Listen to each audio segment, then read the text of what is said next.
Bon, bienvenue à toutes et à tous. Donc, pour rappel, l'UCC et l'UCM se sont donnés pour mission de réaliser 2 grandes conférences par an. Et donc, celle-ci est la deuxième.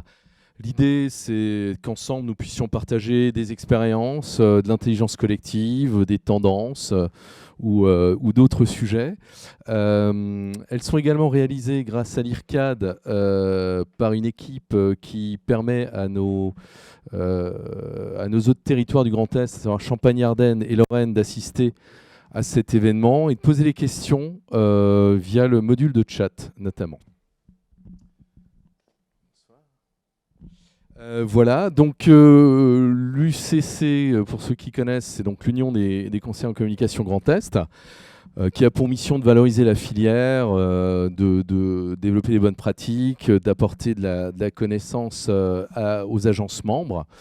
Voilà, nous avons également sorti notre récente campagne Yes We Come, qui a aujourd'hui eu un rayonnement assez fort dans la mesure où on reste passionné et fier de notre métier et on veut que ça se sache, notamment contre les tendances du bashing que l'on peut voir de temps en temps. Voilà. Il faut savoir que notre filière est également en questionnement et avance sur les grandes problématiques sociologiques, écologiques, etc. Donc elle est en mouvement permanent. J'accueille également, puisque c'est une conférence commune, Carole, qui est coprésidente de l'UCM. Donc je laisse présenter l'UCM.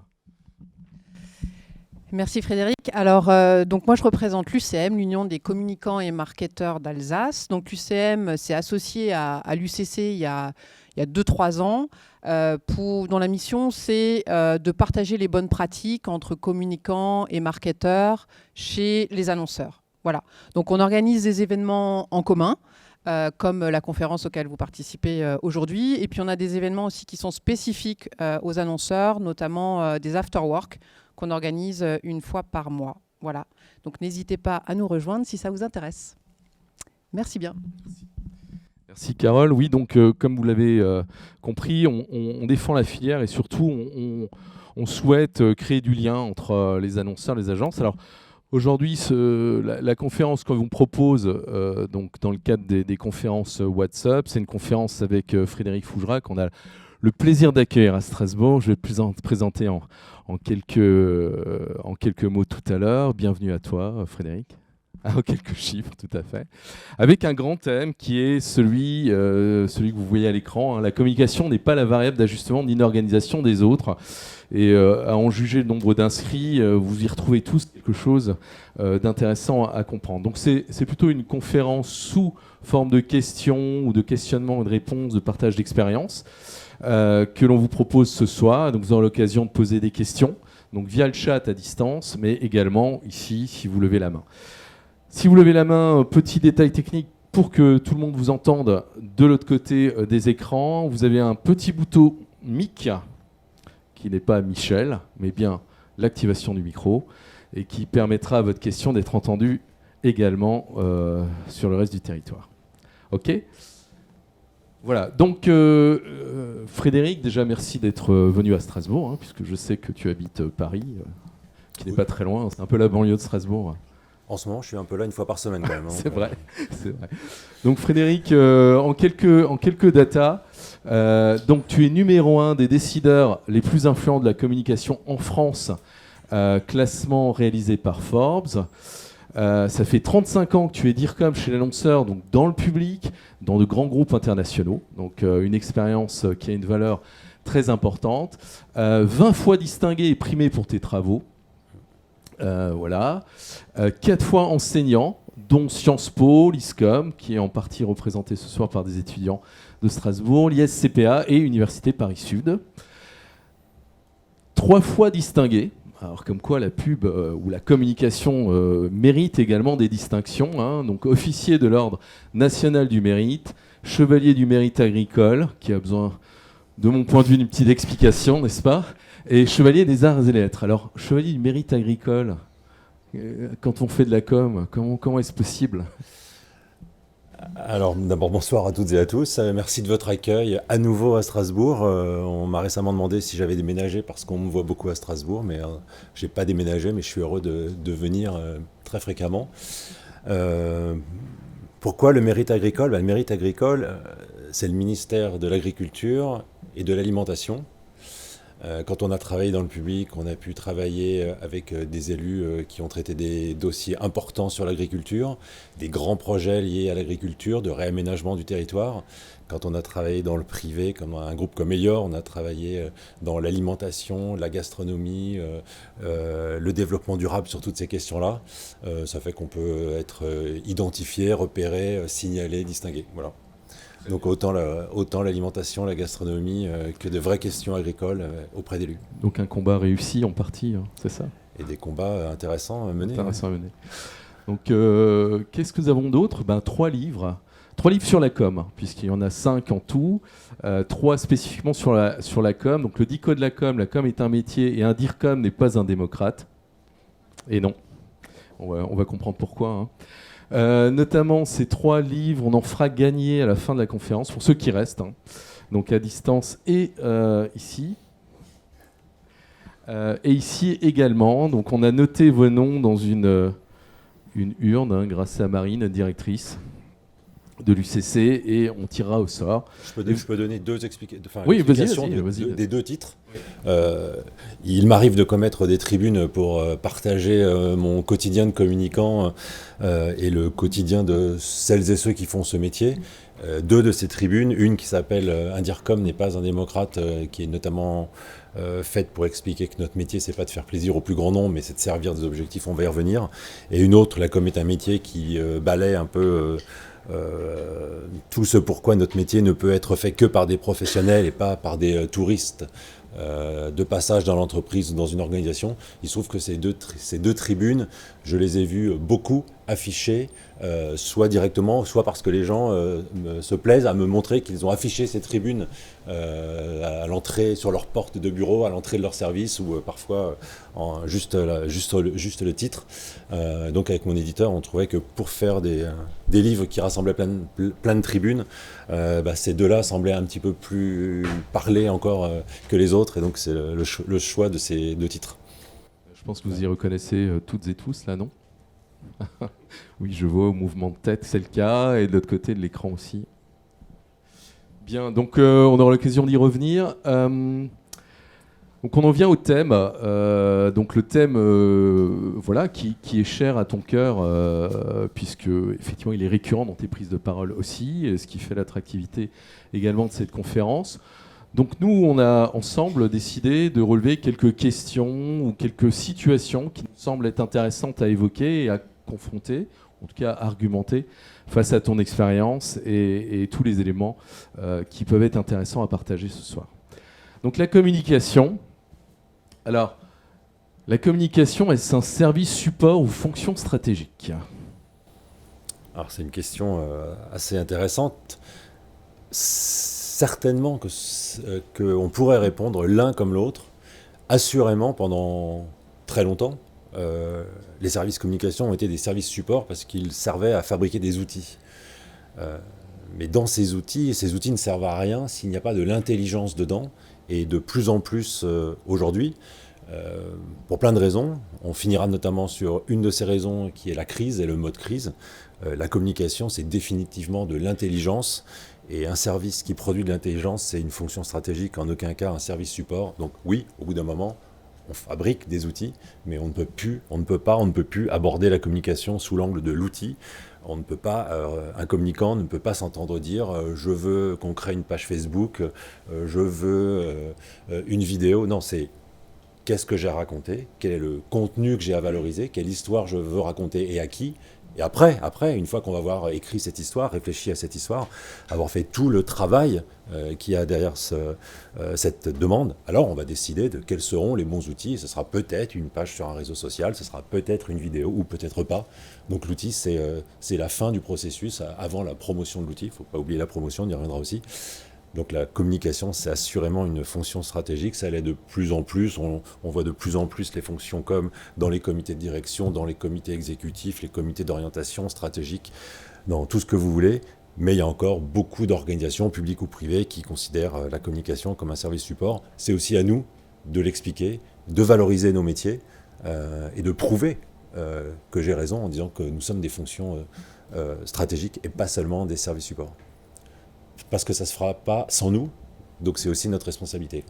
Il faut savoir s'imposer et résister aux demandes qui seraient celles d'un ancien monde ou d'une ancienne habitude. Aussi. Alors, les conditions du succès de cette fonction, du coup, stratégique. Alors les conditions du succès, c'est assurément avoir des compétences. On ne peut pas dire que la communication, c'est un métier, et puis imaginer la confier à des personnes qui n'ont pas de compétences. Les compétences, elles s'acquièrent. Peut-être que certaines sont innées. Assurément, la pratique, l'expérience amène beaucoup de ces compétences. Les conditions du succès de la communication, c'est aussi la confiance que va vous donner un dirigeant. Si vous travaillez, que ce soit votre patron direct ou le président de l'entreprise, ou si ce n'est pas le même, président ou présidente d'ailleurs, cette confiance, elle est très importante parce que c'est l'autorité qui va vous être donnée. Donc certes, vous avez votre légitimité par votre nomination, par votre fonction, mais si vous n'êtes pas reconnu dans votre expertise, et si vous n'avez pas la garantie d'avoir la confiance d'un dirigeant, alors le succès va être beaucoup plus compliqué, puisque dès que vous allez être mis en cause, dès qu'une personne va s'imaginer plus compétente que vous dans votre expertise, alors vous n'aurez pas de soutien, ou vous-même ne sentirez pas le soutien et l'autorité que vous pourrez affirmer. Donc cette autorité, cette confiance, elle est très importante. Un dirigeant, ça doit savoir déléguer ses finances, ça doit savoir déléguer son juridique, ça doit savoir déléguer sa com. Les conditions du succès pour le communicant, c'est aussi de savoir déléguer lui-même en fonction de la dimension de son équipe. Et de déléguer. Déléguer, ça veut dire accepter que des personnes ne vont pas faire comme vous le travail que vous feriez. Donc c'est accepter une différence. C'est également accepter qu'il y ait des gens qui soient plus compétents que vous autour de vous. Donc une bonne équipe se constitue avec des gens plus compétents que soi. Si je recrute des gens moins compétents que moi, déjà je vais mieux faire leur boulot, je ne vais pas pouvoir déléguer et finalement je n'aurai pas de puissance ou de force. Les personnes les plus compétentes, ça peut être des collaborateurs en interne, c'est aussi des ressources externes, c'est tous les partenaires qu'on va pouvoir s'associer sur un sujet précis, ponctuel ou de façon générale. Donc s'entourer de personnes plus compétentes que soi, c'est assurément une des conditions du succès. C'est vrai dans la communication et c'est vrai dans toute organisation privée ou publique, il n'y a pas de limite. Je crois que c'est un des signes du bon management, et pour identifier un grand patron, un bon patron, c'est celui qui sait s'entourer de gens, celui ou celle qui sait s'entourer de gens plus compétents que lui ou elle. Merci, tout à fait. Je partage. On a le droit de ne pas être d'accord ou de me challenger. Voilà, on peut lever la main aussi, de se dire moi je ne suis pas d'accord. Alors, on parle souvent de ROI, de mesures, de métriques, etc. Aujourd'hui, quand on fait de la communication au sens large, alors d'un point de vue annonceur ou d'un point de vue agence, on se dit, quel est l'objectif, quelles sont les métriques, quel est le ROI que nous sommes en mesure d'attendre. De ton point de vue, ces ROI, c'est quoi Moi, quand je parle ROI, en fait, je vois à la fois le retour sur investissement, mais je vois aussi, j'aime pas trop le jargon, mais les KPI, c'est-à-dire la mesure de la performance. Et on peut l'aborder des deux façons, et les deux vont assez ensemble. Le mauvais ROI, si on peut commencer par ça, le mauvais ROI, c'est le j'aime pas. Parce que ça, c'est pas des critères professionnels, c'est pas des critères objectifs. Donc j'aime pas. Et alors, souvent quand une personne viendrait m'expliquer que mon travail ne serait éventuellement pas satisfaisant parce qu'il ou elle n'aime pas, en fait, moi j'inverse le rôle et je dis mais en fait moi je n'ai pas donné mon avis, je n'ai pas dit si j'aimais ou si j'aimais pas, parce que mon avis personnel, en fait, tout le monde s'en fout. C'est mon avis professionnel qui compte. C'est est-ce que je réponds à un objectif, est-ce que je sers la commande qui m'est passée. Donc le j'aime pas, c'est le pire des ROI parce que c'est l'intuition, c'est la vie, c'est souvent de l'affect et sans connaissance généralement des enjeux ou des besoins. L'autre mauvais ROI, c'est celui ou celle qui va faire le boulot à la place de celui qui a été commandité pour le faire. Parce que ça veut dire que finalement on paye 2 fois. Donc ça commence à faire cher. J'ai pas le souvenir ou j'ai pas connaissance qu'il y ait des services com ou des entreprises, des organisations qui aient tellement de budget en communication qu'elles puissent en gâcher et en balancer par les fenêtres. Donc si vous avez dans votre équipe, si vous avez recruté des communicants, si vous travaillez avec un partenaire, un professionnel de la communication, Alors, vous le payez, vous l'avez choisi parce qu'il a des compétences, parce qu'il doit vous apporter un service. Alors, ne faites pas son boulot à sa place, ou alors ne le recrutez pas et faites tous les jobs de l'entreprise. Puis on verra le résultat, mais en tout cas, au niveau ROI, ça sera plus intéressant financièrement. Pour ce qui est de la mesure de la performance, donc l'autre facette, c'est vrai que quand j'ai commencé il y a 35 ans, la mesure de la performance, il y a 37 ans même en fait, il y avait beaucoup d'intuition et le j'aime pas parfois peut-être pouvait m'arranger aussi. Aujourd'hui, notamment avec le numérique, la mesure de la performance, elle est beaucoup plus précise. D'abord, elle est devenue possible. Elle est devenue possible sur bien des aspects. Elle est beaucoup plus précise. Et donc, on peut mesurer beaucoup de choses qui ne pouvaient pas se mesurer avant. Avant, quand on faisait une campagne d'affichage, on ne mettait pas des pimpins devant les panneaux pour voir combien de gens passaient et levaient, et on chronométrait pas le nombre de temps que les gens regardaient une affiche. Aujourd'hui, le numérique permet ça. On sait combien de vues fait une vidéo. On sait combien de temps les gens restent sur un espace publicitaire. Avant, quand on faisait des relations presse, on se contentait de mesurer le nombre d'articles. Et donc, commandes que j'ai pu avoir dans le passé plus jeune, moi je serais content si j'ai 200 articles par mois ou par an. Et en fait, quel est l'intérêt d'avoir 200 articles si c'est pour avoir que de la tonalité négative? Donc aujourd'hui, ce qu'il faut mesurer, c'est pas la quantité, c'est la qualité. C'est la tonalité des articles. Et la tonalité des articles, le numérique le permet. Enfin, il y a plein d'outils qui le permettent. Même si sur ce point-là, il faut aussi parfois avoir un petit support humain pour accompagner ce type de mesures. Je prends souvent l'exemple d'une association que je soutiens depuis sa création, que j'ai longtemps soutenu, qui s'appelle Cancer at Work, une association qui accompagne les entreprises pour qu'elles apprennent à parler, à considérer aux collaborateurs qui ont des maladies chroniques, au moment où la maladie se déclare, au moment où il faut aller se faire soigner. Est-ce que je reste travailler? Est-ce que je ne reste pas travailler? Au moment où il faut réintégrer les collaborateurs. Si votre entreprise, votre organisme soutient ce type d'association, vous allez avoir plein d'articles. Vous aurez peut-être beaucoup d'articles suivant la promotion que vous en ferez ou pas, mais attachés au mot cancer, c'est-à-dire un mot négatif, c'est-à-dire que vous n'aurez que des retombées à tonalité négative. Donc il faut aussi parfois savoir recalculer ce que le numérique ne sait pas apprécier. La mesure de la performance, c'est combien de gens s'abonnent à une newsletter, combien de gens se désabonnent. Enfin, aujourd'hui, il y a énormément de mesures possibles et ça rend aussi plus objectif la vérité du travail, la vérité des investissements. Ok, je mets tel budget dans telle campagne, je vais pouvoir expliquer que cette campagne m'a rapporté. C'est aussi de l'équivalent affichage publicitaire versus rédactionnel dans une publication. Je suis très presse, mais c'est vrai que dans la presse, on mesure beaucoup. On mesurait tellement rien et on mesure tellement plus. Et dans la pub, on mesure évidemment aussi beaucoup parce qu'on peut faire beaucoup d'études avant et après une campagne publicitaire. Merci. Donc, quelques questions sur ces premiers sujets évoqués, quelques partages d'expérience. N'ayez pas peur. Hein. La salle n'est pas encore assez chaude. La salle n'est pas encore chaude. Voilà. Appuie sur le bouton mic. Merci. Bonjour, merci pour ces éléments. Moi, je suis toujours intriguée par le ROI parce qu'en fait, c'est vrai qu'on est dans une... sans vouloir faire de généralité, mais c'est vrai qu'on a cette nécessité, vous l'avez dit, de finalement justifier dans nos métiers ce qu'on apporte. Ma question, c'est de savoir s'il y a des secteurs qui échappent au ROI et surtout à l'immédiateté du ROI. C'est-à-dire, est-ce que finalement, on peut encore se prévaloir d'un retour à long terme dans les métiers de la communication, du marketing, etc. En fait, votre question elle est large, non pas parce que vous la formulez de cette façon, mais parce qu'elle est réellement extrêmement large. Et il y a un nombre de cas de figure peut-être aussi important que de personnes dans cette salle. Donc tout va dépendre de votre secteur, de l'action de communication que vous voulez mesurer, des objectifs qui sont les vôtres, parce qu'on n'a pas forcément des objectifs qui sont mesurables, chiffrables. Est-ce qu'on veut un retour extrêmement rapide? Est-ce qu'on veut un retour long? Est-ce que c'est moi j'ai bossé, je viens de quitter une entreprise qui avait été absente depuis plus de 15 ans dans la publicité et qui repartait en publicité sur un programme de 5 années. Donc c'est sûr que ce n'est pas les 3 premiers mois de spot publicitaire qui faisaient que oui, la campagne est réussie, non, elle n'est pas pas réussi, on a nos objectifs, on n'a pas nos objectifs. Donc en fait, il y a beaucoup de données. Il y a ce que vous allez vous imposer vous-même en tant que communicant, ce que va vous imposer votre donneur d'ordre, votre client si vous êtes une agence, votre patron si vous êtes chez l'annonceur. Donc il y a plein de cas de figure possibles. Et heureusement, oui, enfin, de toute façon, je ne pense pas qu'on mesure.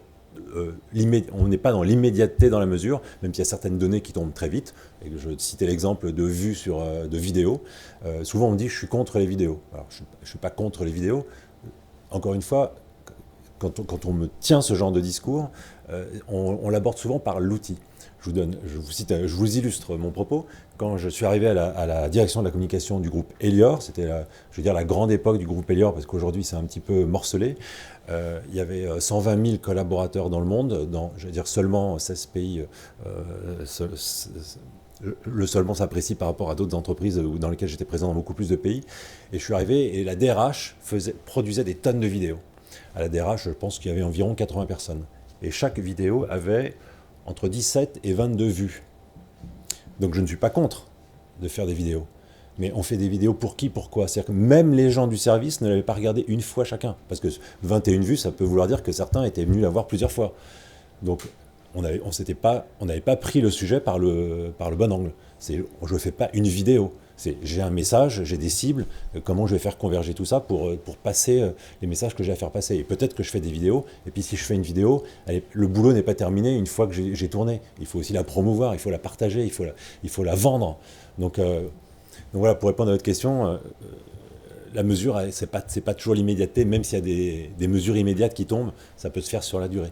Et ces fameuses vidéos, j'en ai fait vivre sur le long terme un peu mieux que ce qu'elles avaient pu vivre jusque-là. Mais c'est vrai, je n'ai pas incité à refaire des tonnes de vidéos alors que ça n'intéressait manifestement pas grand monde, ou en tout cas le format n'était pas adapté au message à faire passer. Merci. D'autres questions ? Bonsoir. J'aimerais avoir votre avis sur l'indicateur de l'équivalent coût publicitaire en relations presse.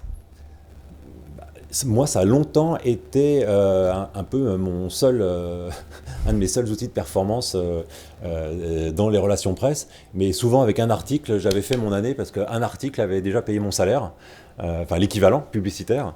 Mais je pense que oui, c'est un bon outil. En tout cas, ça peut montrer qu'on peut investir dans un service com, on peut payer des salaires corrects et mettre des budgets raisonnables, à supposer qu'on ait intérêt ou envie d'avoir cette information ou cet équivalent coût publicitaire, mais oui, c'est une bonne mesure, ça.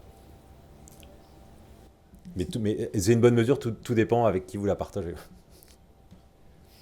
D'autres questions sur ces sujets? On passe au chapitre suivant. Alors les bonnes pratiques issues de l'expérience, ce sont les compétences, on avait parlé. La question des compétences. Alors déjà, les compétences, ça ne tombe pas du ciel. Juste pour rappeler que, justement, on ne met pas dans un service com. C'est marrant d'ailleurs, parce que ce qu'on fait dans un service com, je n'ai pas le sentiment qu'on le fasse dans une agence. Dans une agence, il n'y a pas de gens qui sont là par hasard, il n'y a pas de gens qui sont là parce que ça leur fait plaisir, il n'y a pas de gens qui sont là parce que... Ça peut... Économiquement, c'est lourd. Économiquement, c'est lourd, oui. Il n'y a pas de gens qui sont là parce qu'en fait, ils sont nuls, mais on les aime bien, donc on ne veut pas les virer, donc on les met à la com. Non, mais apparemment certains ont déjà pu vivre ça. Enfin, si on faisait des études, je pense que statistiquement, c'est quand même dans les agences où on verra le moins ce genre de profil par rapport à d'autres organisations, et même dans des organisations privées. Voilà, des gens, on les aime bien, ils sont là depuis toujours, ils font partie des meubles, mais on ne les met pas au juridique, on ne les met pas aux achats, on ne les met pas au RH, on les met à la com. Voilà. Et donc les compétences, ça ne tombe pas du ciel. Moi, je vois 5 compétences clés pour être communicant. Alors, c'est pour un communicant généraliste. Après, il y a des compétences plus pointues, parce que la com, c'est pas un métier. Hein. Je rabâche que la com est un métier, c'est un écosystème de métiers, on est bien d'accord, c'est pour simplifier. Mais moi, je vois 5 compétences clés pour un DIRCOM, pour un communicant aujourd'hui. C'est avoir du sens politique. Ça, c'est peut-être la compétence la plus compliquée, parce que celle-ci, elle ne s'apprend pas. Donc je milite pour le fait que la com, c'est pas intuitif, c'est pas inné, mais il y a quand même des qualités personnelles. Et le sens politique, alors il peut s'éduquer, il peut se travailler, il peut se développer, mais le sens politique, c'est-à-dire la curiosité, l'écoute, l'attention, la compréhension, l'analyse des sujets, des personnes, ça me paraît essentiel en politique.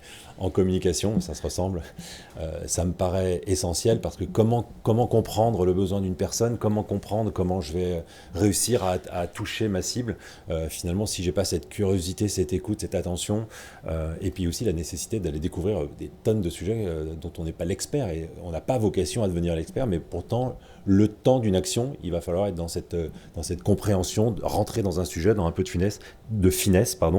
Donc le sens politique, ça me paraît très important. La deuxième compétence, elle n'est pas du tout évidente non plus, je ne sais pas s'il y en a qui sont évidentes d'ailleurs, c'est être une force créative.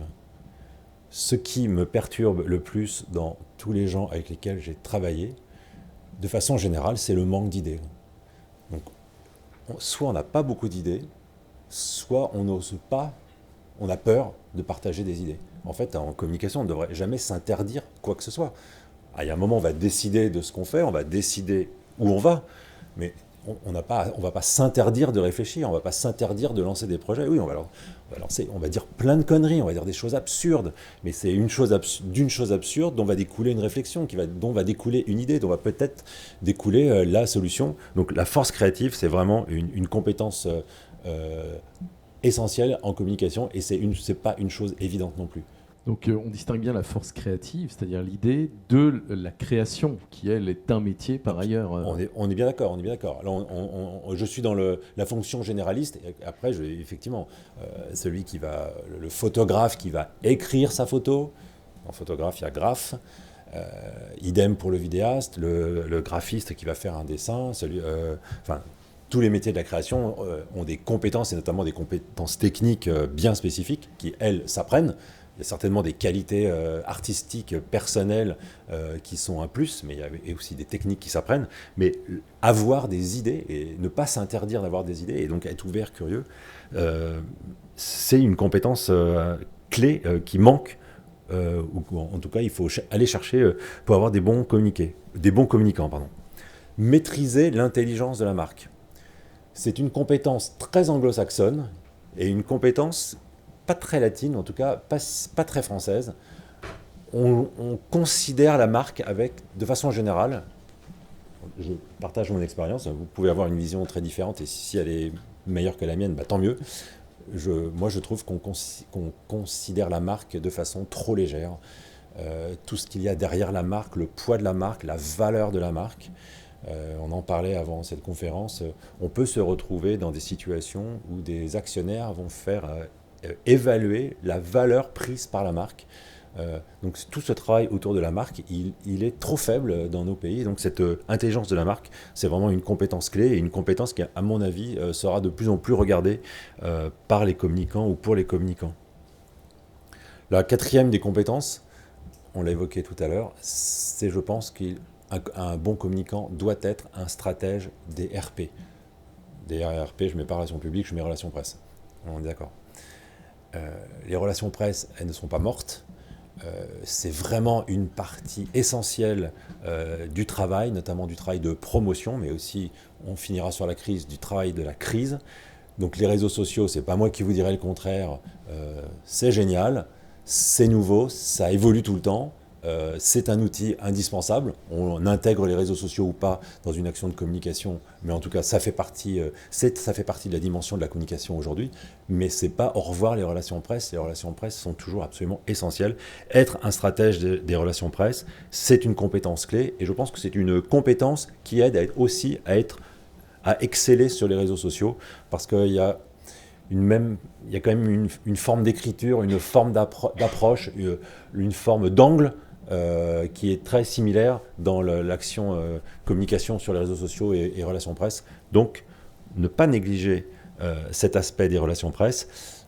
Et pour finir, bien que je sois un boomer, être un digital natif, ça me paraît aujourd'hui indispensable. Le digital, ce n'est pas tout. Le digital ne fait pas tout, mais on ne peut pas faire sans le digital.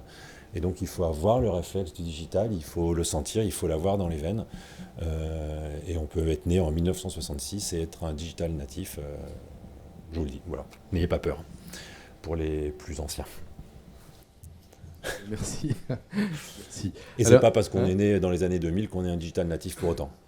Je pense que Steve Jobs était un digital native alors qu'il n'avait pas 20 ans aujourd'hui.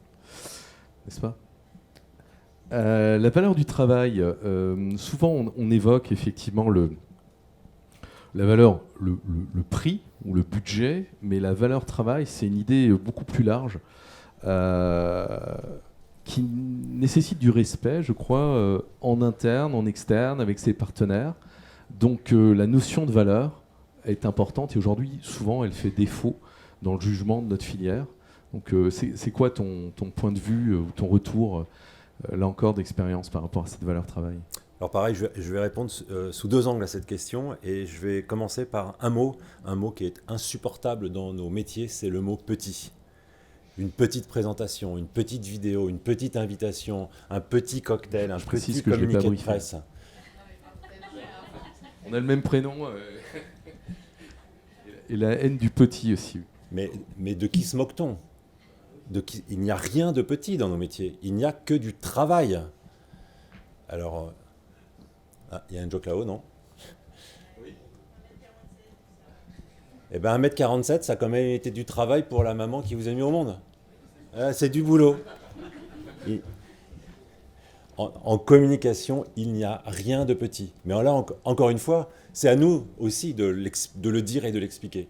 C'est à nous de ne pas accepter, d'entendre qu'une partie de notre travail serait éventuellement petite. Il n'y a rien de petit, c'est du travail. Toute action de communication, c'est de l'écoute, c'est de l'analyse, c'est de l'observation, c'est de l'écriture, c'est de la création, ce sont souvent des tests, c'est des déclinaisons, c'est de la production, c'est de la promotion. Tout ça, c'est du temps, tout ça, c'est de l'intelligence, tout ça, ce sont des gens. C'est des gens en interne, c'est des gens en externe, quand vous associez des compétences extérieures. Ma remarque est la même que vous soyez une agence ou que vous soyez chez l'annonceur. Donc la communication, c'est du travail, c'est beaucoup de travail. Alors évidemment, le résultat, là, voilà, WhatsApp, une petite image avec une petite couleur. Oui, mais ça, c'est pas fait en 3 secondes. C'est pas arrivé sur l'écran tout seul. Voilà. Il y a un processus, il y a une réflexion, il y a une recherche. Donc il n'y a rien de petit en communication. Et la communication, c'est du travail, c'est donc une valeur. Et ça, on n'a pas le droit de le négliger, on n'a pas le droit de le laisser dire. On n'a pas le droit d'accepter à 19h, un vendredi, de vous demander de venir faire un petit communiqué de presse pour lundi. Désolé, mais parce que c'est le sujet le plus important de la boîte. Hein, ça fait 9 mois qu'on travaille là-dessus. C'est clé, hein, c'est tout le business va reposer là-dessus. Donc vraiment, désolé pour ton week-end, mais vraiment, il faut le faire, quoi. Bah non, si ça fait 9 mois qu'on travaille dessus, si c'est clé pour la boîte, si tout le business porte dessus, bah non, c'est pas un petit communiqué de presse et puis c'est pas le vendredi pour le lundi matin. Ça n'existe pas. Là, on se moque de vous, ou alors on n'a pas compris quel était votre métier, c'est peut-être les deux. Et encore une fois, c'est à vous à nous de l'expliquer. La valeur du travail, c'est aussi la même chose, c'est important pour les agences. Parce qu'il y a beaucoup d'annonceurs qui imaginent qu'une agence, ça travaille gratuitement un certain temps. On va la payer, mais pas tout de suite. Par exemple, on va la mettre en compétition, puis on va mettre 25 agences en compétition, comme ça on fait travailler 25 fois 5 personnes pendant 1 semaine, 2 semaines, 1 mois, 3 mois. Mais tous ces gens-là travaillent gratuitement, parce qu'en fait, moi, j'ai pas encore quelque chose de concret. Donc moi, je vais payer quand je vais avoir quelque chose de concret. Ben non, les gens, si les gens travaillent, les gens sont rémunérés. Quand on est un annonceur, là, une bonne pratique, par exemple, c'est d'être signataire de labels compétition, en s'engageant à de la transparence vis-à-vis des partenaires que l'on fait travailler, en s'engageant à les rémunérer, à rémunérer une certaine somme les agences qu'on ne retiendra pas, à rémunérer une autre somme les agences qu'on retiendra dans une phase finale, et puis indemniser celles qu'on ne retient pas, et puis on va payer celles avec lesquelles on va travailler. Le photographe aussi, le photographe fait partie de nos métiers. C'est vrai, on a tous un smartphone et on peut tous faire une photo, donc pourquoi je vais payer un photographe puisque je peux le faire moi-même. Alors, soit je le fais moi-même, donc j'aurai une illustration, peut-être que je vais faire une jolie photo. Jolie et moche, c'est un peu comme j'aime pas. Mais je vais ma photo va certainement rester au niveau de l'illustration. Je ne vais pas être dans l'expression. Ma photo, il n'y aura pas d'écriture, il ne va pas y avoir de sens apporté, de valeur ajoutée. Donc le photographe, il faut le payer aussi, parce que en fait, qu'il soit photographe, qu'il soit créatif, qu'il rédige 3 lignes sur un réseau social, celui ou celle qui a bossé doit être payé. C'est ça la valeur que je mets derrière le travail de la communication. Des remarques là? Là, s'il y en a qui disent non, moi je travaille gratos. Je voyais les personnes dire oui avec la tête. Marie-Pierre. Alors moi je dirais j'ai appuyé. C'est toujours trop cher. Hein. Donc c'est vrai que c'est plus une perception de la valeur, hein, de ce que représente la communication. Donc entre un community manager au départ, c'est mais non, c'est un petit jeune qui est tout le temps sur son smartphone, il va le faire très bien. Donc non, c'est des compétences. Et peut-être même devrait-il être satisfait d'être payé pour ça. Oui, en plus, parce qu'en fait c'est que du plaisir. Hein. Voilà, il s'amuse. Hein. Donc ça, c'est une chose. Mais aujourd'hui, je dirais oui, il y a vraiment un gap entre ce qu'est la communication, ce qu'on en attend, et ce qu'on est prêt à y mettre. Et j'aimais bien la notion de temps aussi, parce qu'aujourd'hui, tout va de plus en plus vite. On peut tout mesurer, mais on se perd dans les mesures. Et très souvent, on n'a pas le temps de refaire la mesure ou de refaire. Ça, c'est les réseaux sociaux. Hein. Donc aujourd'hui, on est pris par le temps. Je trouve que le métier se complexifie énormément.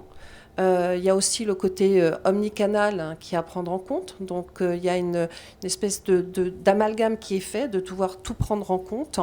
Et je trouve qu'aujourd'hui, oui, de pouvoir vraiment évaluer la valeur de la communication, le temps qu'on y met. Et effectivement, moi j'ai eu un petit communiqué de presse, mais non, on va le laisser passer, c'est pas grave, du rewriting, c'est pas la peine. Enfin, c'est la valeur de la marque derrière. Et je trouve que c'est vrai qu'on a un rôle de pédagogie vis-à-vis de nos N+1, N+2, mais c'est dans le contexte actuel, c'est un message qui est de plus en plus difficile parfois à faire passer. C'est vraiment, on est dans cette dimension-là, je dirais un peu galvaudée, fin du monde, fin du mois, mais c'est un peu ça, c'est comment concilier le court terme et le long terme, alors qu'aujourd'hui, on est sous la pression, effectivement, commerciale, business. Et je trouve que c'est un des gros challenges des communicants aujourd'hui. Mais vous avez raison, de toute façon, on est vraiment sur la même ligne. Mais justement, sur cette question de valeur, je pense que le fait que tous paraissent petits, si c'est petit, ça n'a pas de valeur. Désolé, Madame Anvers. Inconsciemment, c'est ça, que les gens ont à l'esprit. Petit égale pas de travail, donc pas de valeur. Donc voilà. Plus cette notion de temps et d'immédiateté qui vient se rajouter à ça. Je peux me permettre, je crois également la relation avec le N+1, elle est importante, puisque dans ton expérience, tu as travaillé avec des grands patrons. Et dans la relation que ces grands patrons avaient nouée avec toi, c'est qu'il y avait le respect de la compétence. Alors, puisqu'on parle de compétences et de valeurs. Donc ils disaient, moi mon boulot c'est ça, toi c'est ça. Voilà l'axe stratégique de la marque, de la boîte, à toi de faire ton boulot. Une répartition des rôles et des responsabilités. Exactement. Alors moi, perso, je n'ai jamais eu de difficulté directe avec, à une exception près, avec le président, ou la présidente d'ailleurs, j'ai travaillé avec des femmes, des groupes dans lesquels j'ai bossé, ou des organisations dans lesquelles j'ai bossé. J'ai toujours eu un grand respect de ma fonction, donc du coup un grand respect de ma personne, ça va un peu ensemble. J'ai toutefois vécu des personnages parallèles, parmi mes pairs par exemple, des gens qui venaient souvent on est dans un lieu scientifique, notamment dans des fonctions scientifiques, où tout d'un coup on a des personnes qui viennent vous expliquer mieux savoir faire votre boulot, et donc c'est plutôt ce genre de personnage que j'ai eu à contrer, et ce qui me permet de bien être capable de ressentir ce que ça peut représenter d'avoir une personne qui vous explique pourquoi il faudrait faire différemment, ou pourquoi ce que vous faites ne va pas. Et comment on réagit dans ce cas ? Alors, d'abord, si vous avez la confiance de votre hiérarchie, comme je le disais tout à l'heure, ça vous installe quand même dans une autorité, alors qu'il faut savoir aussi assumer et gérer. Celui ou celle qui s'excuse en permanence d'exister, il va avoir du mal à affronter ses détracteurs. Donc il faut faire preuve d'autorité, et une autorité qui correspond à sa fonction. Mais parfois il faut avancer de force, parfois il faut écouter, peut-être y a-t-il quelque chose d'intéressant à entendre, et une correction, quelque chose à faire évoluer. Parfois, il faut faire croire qu'on écoute et continuer d'avancer sans avoir tenu compte de rien du tout. Parfois, il faut aller à l'affrontement. Il y a différents cas de figure. Il y a différents types d'interlocuteurs. Et je vais donner une illustration encore. Dans le pétrole, je bossais dans un groupe de services pétroliers racheté par Schlumberger il y a quelques années.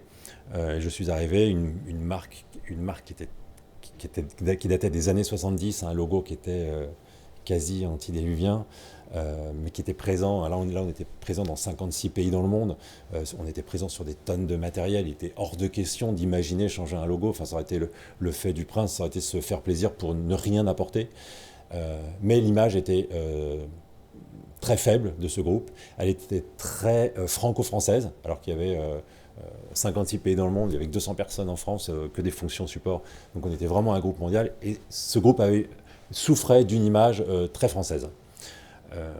La première langue parlée, c'était l'arabe. La seconde, c'était le chinois. Le troisième, c'était le portugais. Le français arrivait, je crois, le quatrième, c'était l'anglais. Mais on était la petite boîte française. La petite boîte française. C'était très négatif, très mauvais en termes d'image. Donc quand je suis arrivé, il a fallu travailler l'identité graphique, mais sans toucher au logo.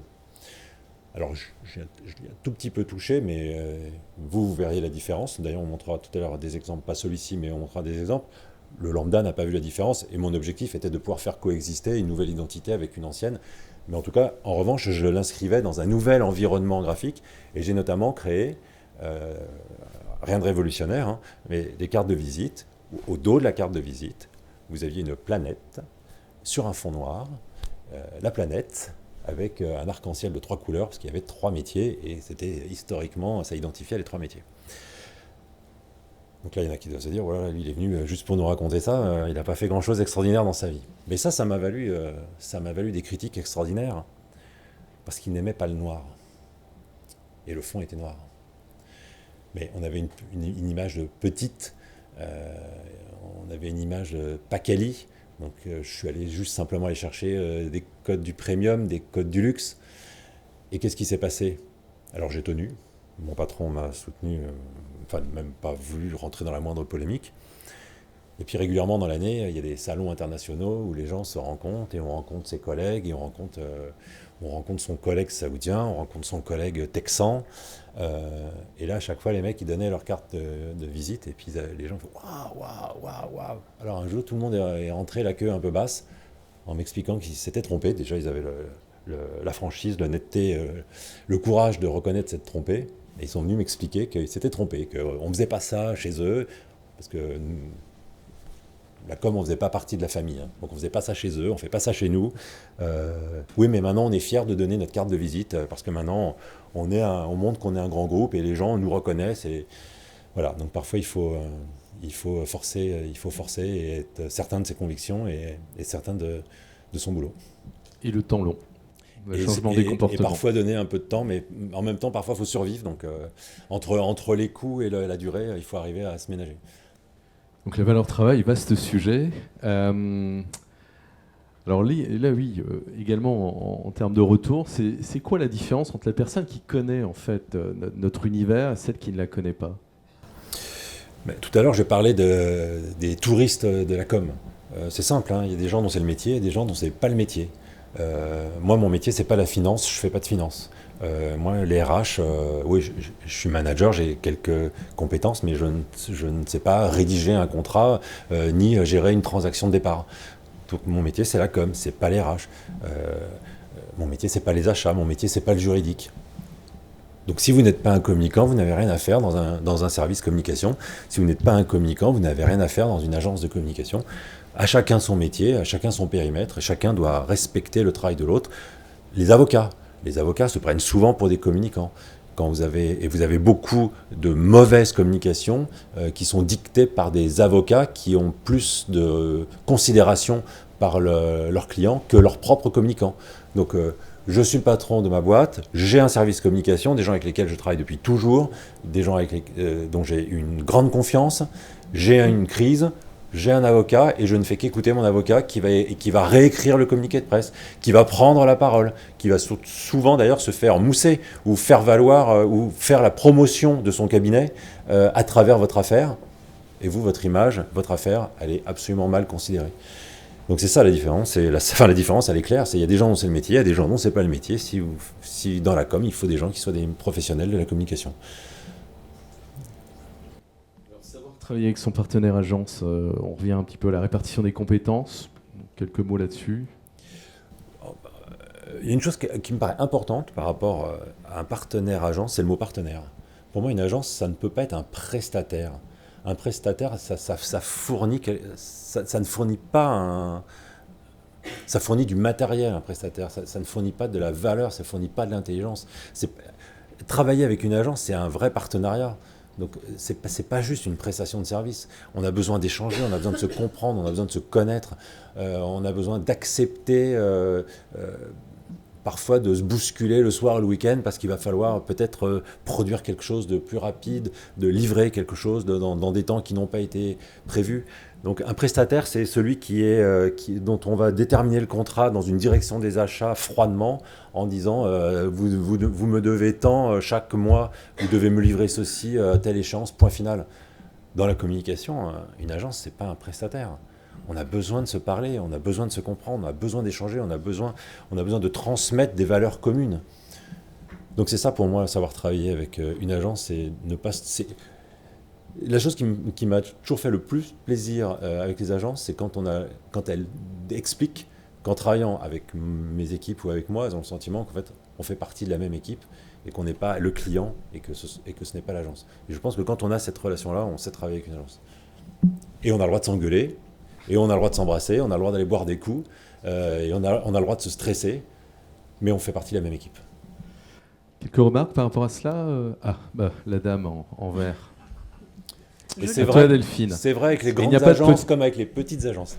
Il n'y a pas de petites questions. Vas-y, Delphine. Avec votre définition, une collectivité, un dossier marché public peut-il être un partenaire ? Oui, c'est une question intéressante parce que c'est vrai que la communication publique je ne doutais pas que la question soit intéressante. C'est vrai qu'il y a la spécificité des collectivités publiques, il y a des dimensions juridiques différentes, mais ma réponse reste oui quand même.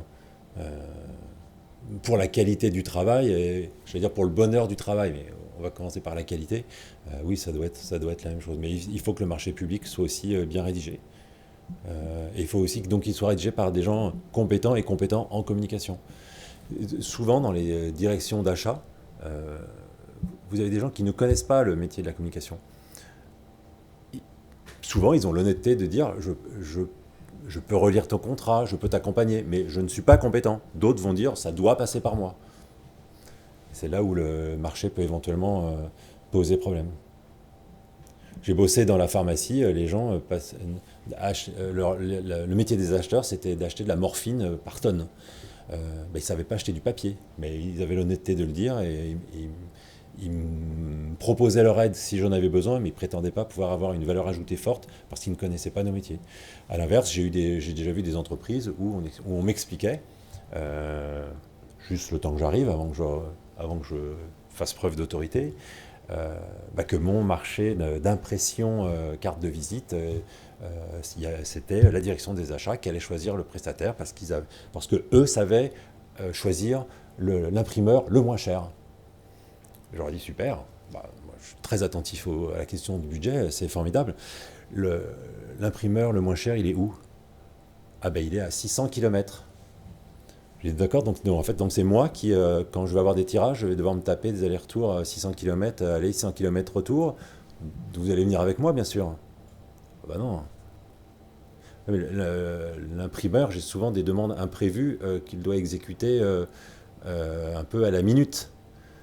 Si j'ai tiré le prix au plus bas, vous pensez que mon imprimeur il va se démener pour me rendre ce service parce que le président, lui, a besoin de carte visite tout le temps en urgence à la dernière seconde. Non. Oui. Donc en fait, c'est pas que un prestataire, c'est aussi un partenaire.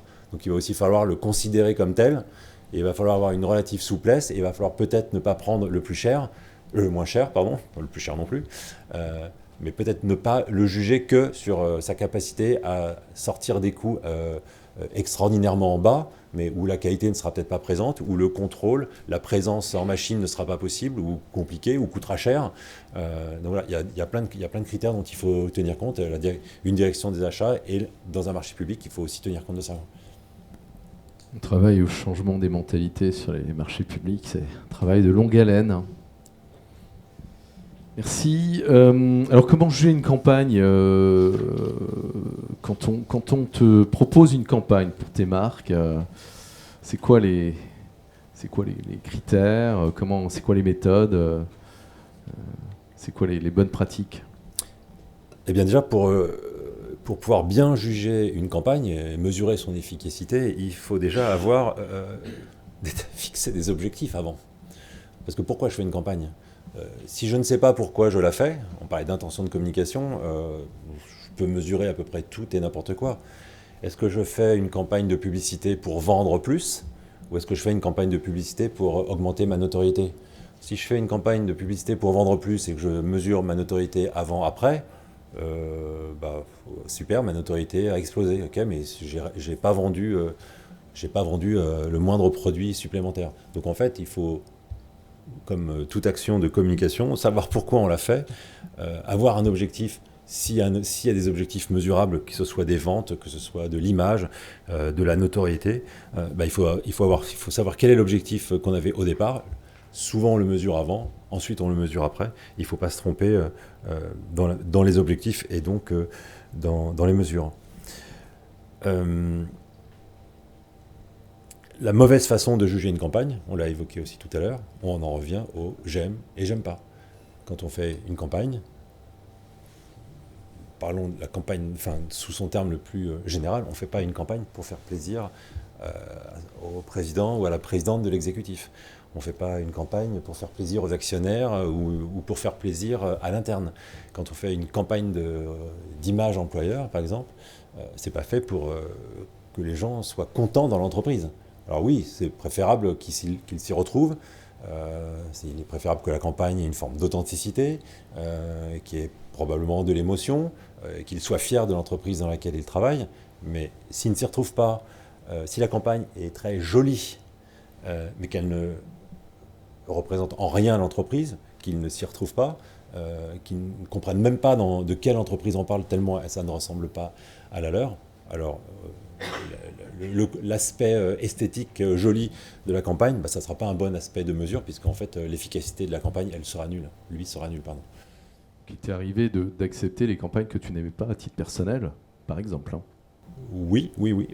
Ça m'est arrivé, oui, j'ai encore un exemple dans le pétrole, justement une campagne de communication interne, avec une agence parisienne, avec des graphistes ultra pointus qui m'avaient fait une campagne fabuleuse.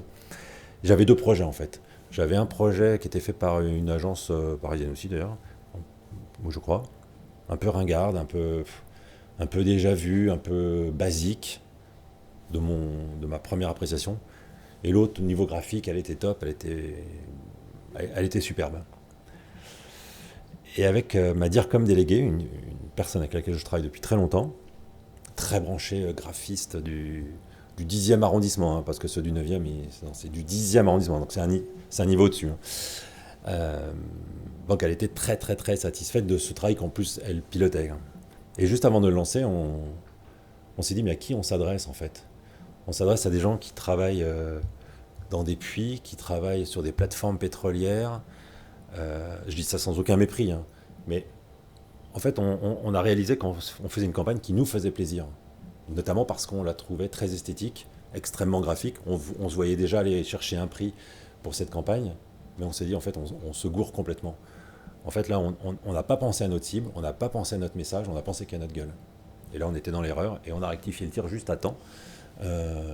Et donc, c'est un exemple d'une campagne avec, si j'en suis très fier pour son efficacité et les résultats, elle n'est pas particulièrement valorisante dans mon book, mais c'était la bonne campagne qu'il fallait faire et c'était parce qu'elle servait le bon. On ne s'est pas trompé d'objectif et on ne s'est pas trompé de cible. Et on ne s'est pas fait plaisir, mais on a fait le boulot. Alors, la fameuse question, pourquoi on ne ramène jamais chez soi une organisation DSI ou un plan de financement ? Pourquoi on le fait avec une campagne de pub, à ton avis ? Mais ça, effectivement, je ne sais pas si vous avez déjà pu le vivre d'une façon ou d'une autre, mais on aime bien demander, ramener à la maison, demander aux conjoints, demander aux enfants.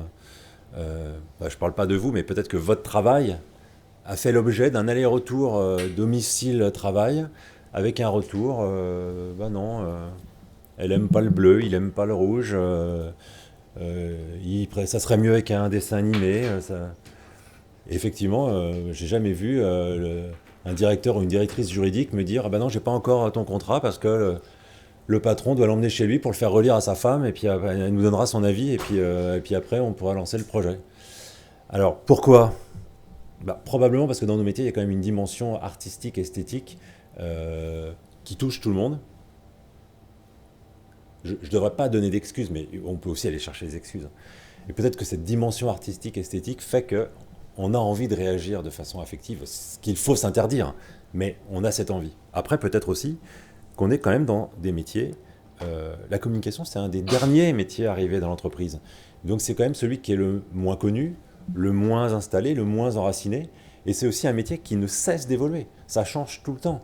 La communication telle que je la pratiquais quand j'ai commencé ma carrière n'a plus rien à voir avec aujourd'hui.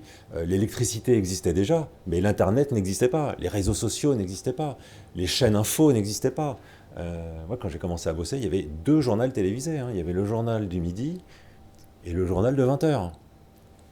Un peu plus tard, il y a eu le journal de la nuit. Magnifique, le journal de la nuit. Puis un jour sont apparues les chaînes info, avec un journal toutes les 30 minutes. Alors heureusement, elles étaient payantes. C'était sur des bouquets, tout le monde ne les avait pas. Mais elles sont devenues gratuites. Et tout le monde a... Donc les rythmes changent, il y a beaucoup de choses qui changent en fait. Et nos métiers récents, peu connus, peu enracinés et en plus en évolution permanente.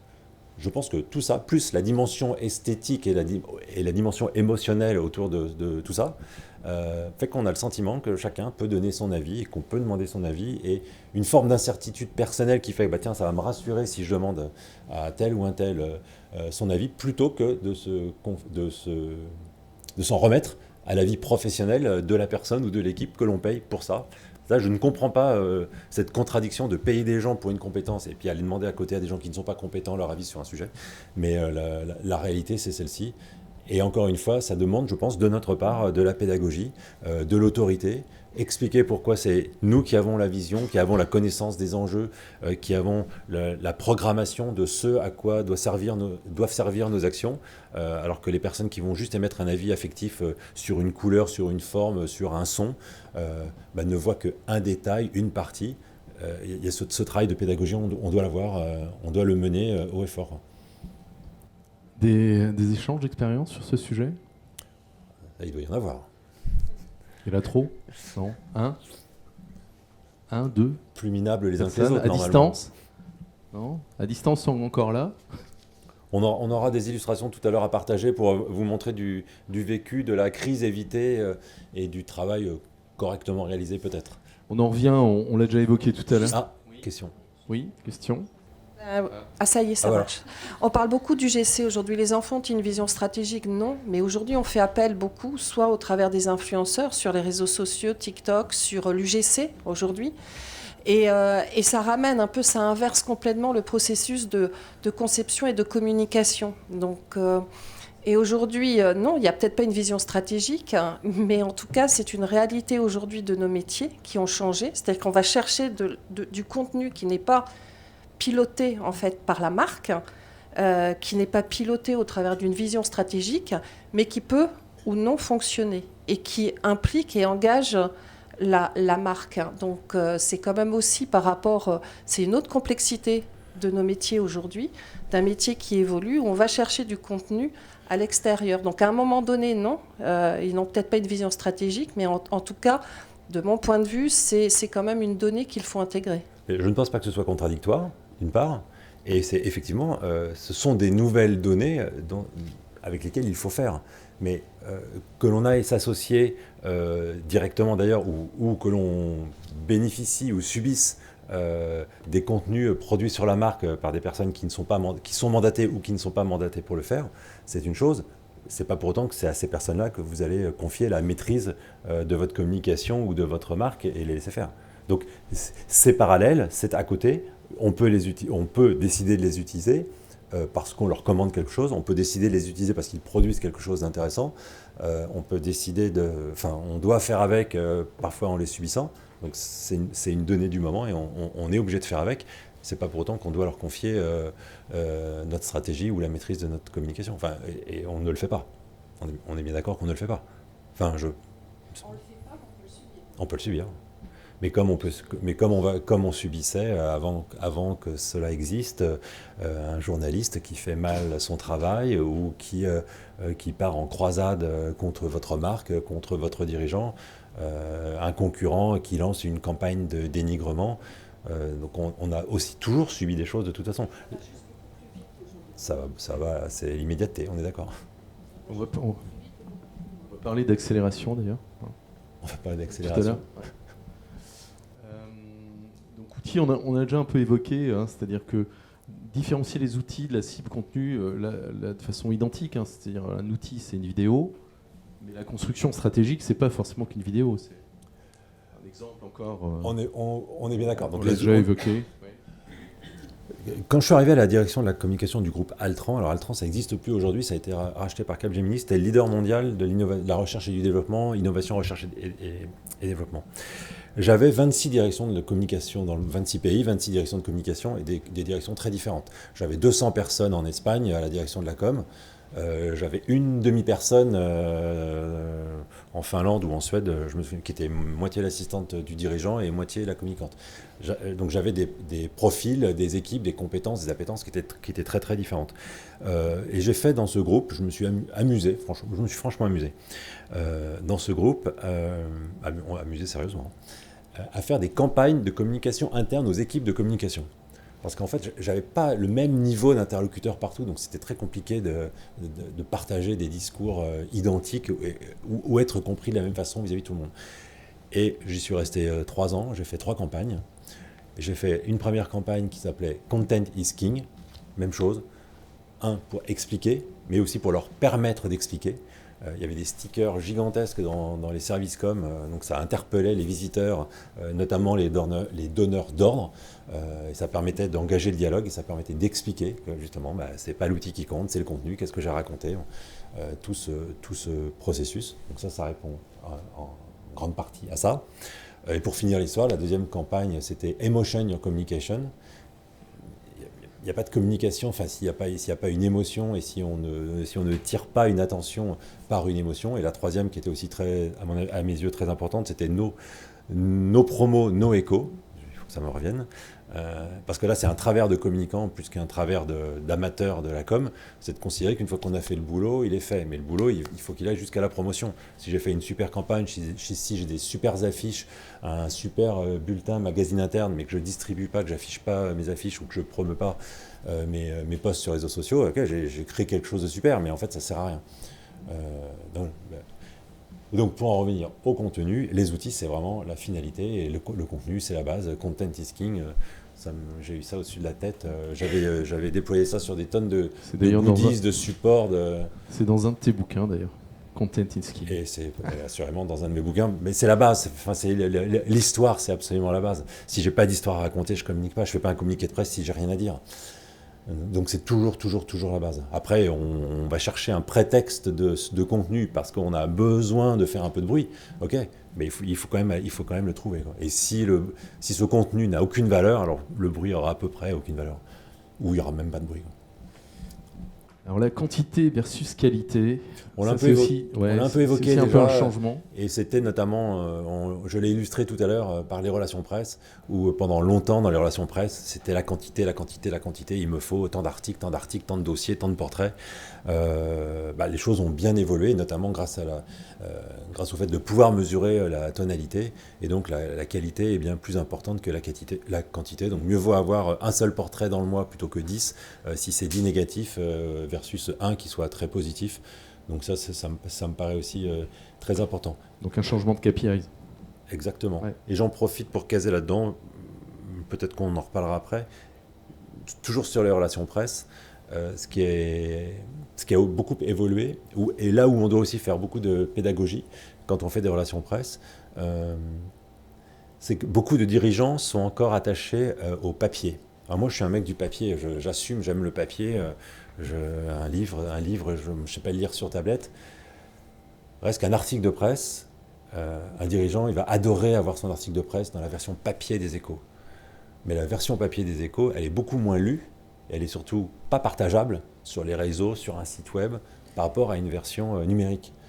Donc la version papier, ok, c'est flatteur, c'est joli, je peux le ramener à la maison au petit déjeuner, je vais montrer à la maison que j'ai mon portrait dans les Échos, mais en réalité, c'est aujourd'hui devenu beaucoup plus utile d'avoir, alors si on a le papier numérique, super, mais s'il faut choisir, et nombre de journalistes qui parfois me disent « Ah bah, je suis désolé, l'article qui sera que sur la version en ligne. » Merci, c'est exactement ce que je veux.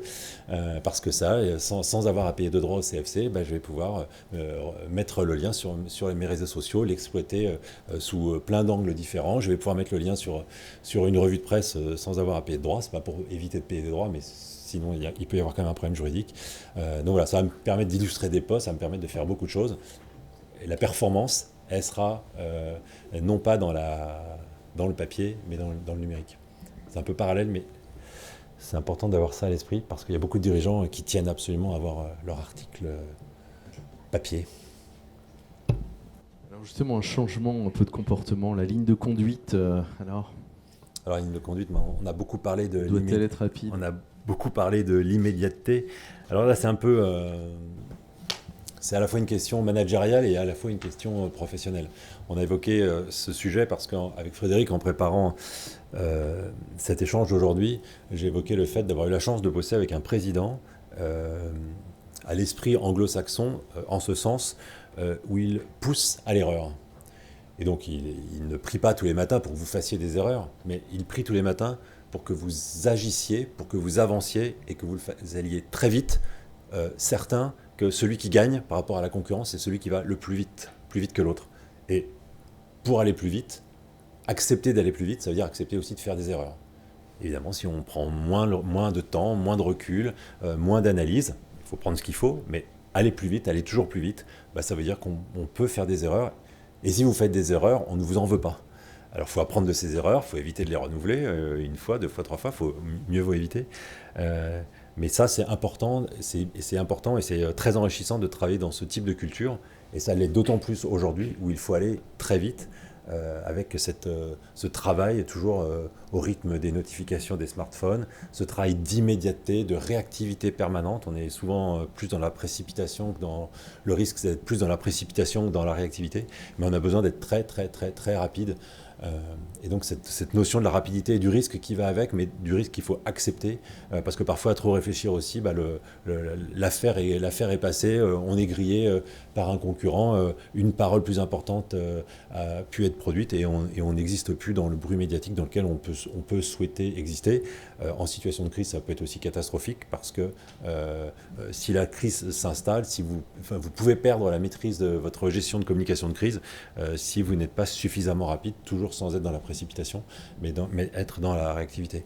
Donc cette notion du temps et de l'urgence, on va peut-être reparler de l'urgence, mais du temps très court, pour ne pas parler de l'urgence, c'est une donnée indispensable aujourd'hui. Mais on peut être rapide que s'il y a une vision stratégique.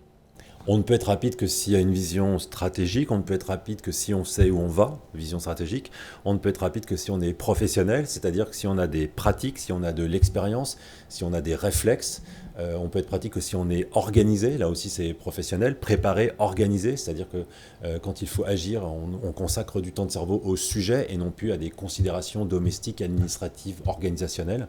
Donc la rapidité, c'est aussi du professionnalisme, ou le succès de la rapidité, c'est du professionnalisme. Éviter la survalidation.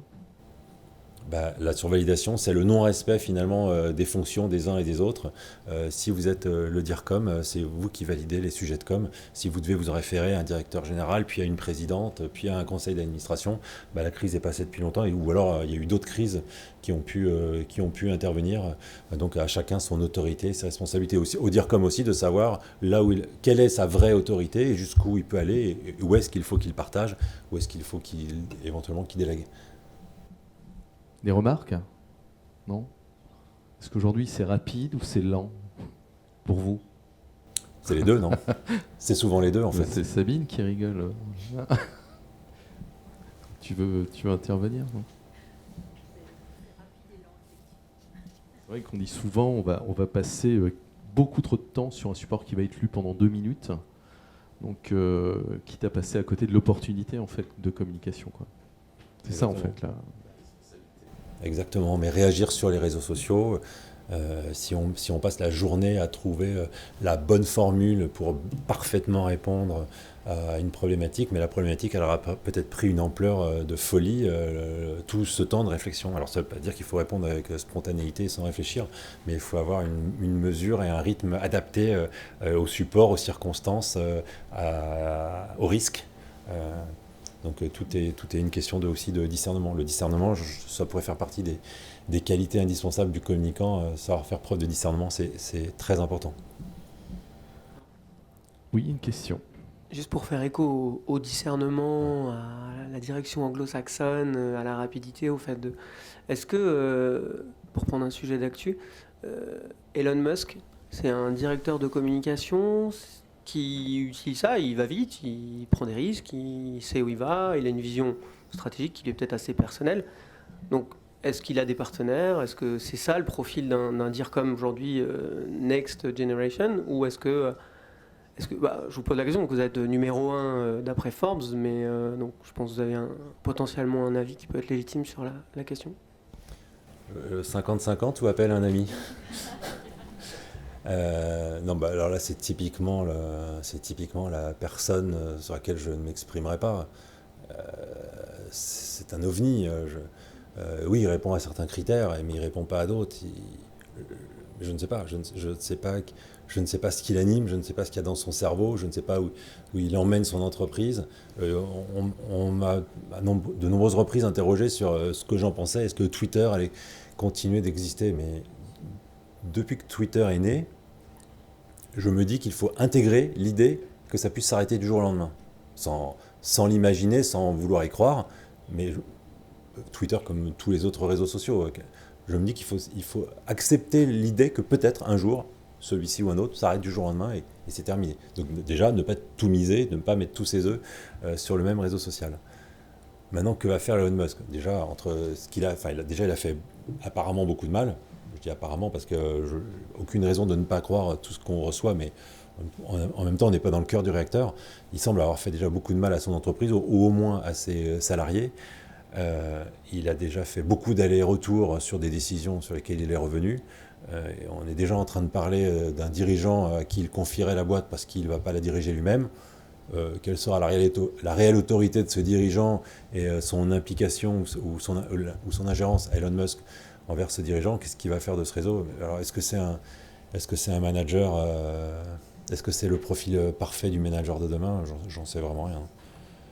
Et c'est trop facile de se cacher derrière le classement Forbes pour imaginer que j'aurai la réponse parfaite à ça. Je ne suis pas complètement naïf non plus. D'autres questions par rapport à ce chapitre? Non? On avance sur les nouveaux enjeux. On avance. Les nouveaux enjeux de communication. Alors le mode de travail, vaste question. Le mode de travail, on l'a déjà largement évoqué. Le mode de travail s'est accéléré. Le communicant, il travaille de plus en mode crise. Alors, j'ai le sentiment que je connais très peu l'agence. J'ai créé la mienne il y a à peine 3 mois, donc j'ai une très faible expérience de l'agence. J'ai l'expérience de l'agence pour en avoir eu de nombreuses comme partenaires, mais pas pour en avoir piloté ou travaillé directement dedans. J'ai le sentiment que dans l'agence, le rythme a toujours été soutenu, peut-être parce qu'on passe aussi d'un projet à un autre, d'un client à un autre, en fonction des agences. Est-ce qu'on travaille déjà en mode crise depuis de nombreuses années? Je ne sais pas. dans les organisations publiques comme privées dans lesquelles j'ai bossé, ce rythme n'a cessé de s'accélérer. On est toujours de plus en plus en mode crise. Ça, c'est quand même vraiment nouveau. Donc je pense que ça, c'est vraiment un mode de travail qui change, parce que c'est moins de temps de réflexion, c'est moins de recul, moins de temps d'analyse, moins de sécurité. Et c'est aussi produire beaucoup plus vite.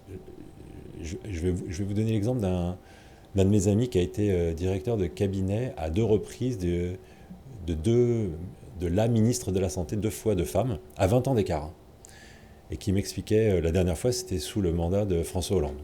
Donc ce n'est déjà plus très récent. Et à 20 ans d'écart. Et il m'expliquait que son métier n'avait plus rien à voir. En fait, il y a 20 ans, quand surtout la ministre de la Santé, c'est pas n'importe quelle ministre, quand elle était soumise à une question, elle réunissait des experts. Parce que la ministre de la Santé, en l'occurrence, dans les 2 cas, elle n'était pas issue du monde scientifique, mais même une personne qui serait issue du monde scientifique, de toute façon, n'aurait pas toutes les questions, à toutes les réponses sur son ministère. Donc la nécessité de s'associer, l'expertise pointue sur le sujet sur lequel la ministre est interrogée. Et donc, la réponse à une question prenait quelques heures, une demi-journée, une journée, parfois un peu plus. 20 ans plus tard, dans les 5 minutes où la question était posée, si la ministre ne s'était pas exprimée, elle était accusée d'incompétence, elle était accusée de manque d'intérêt.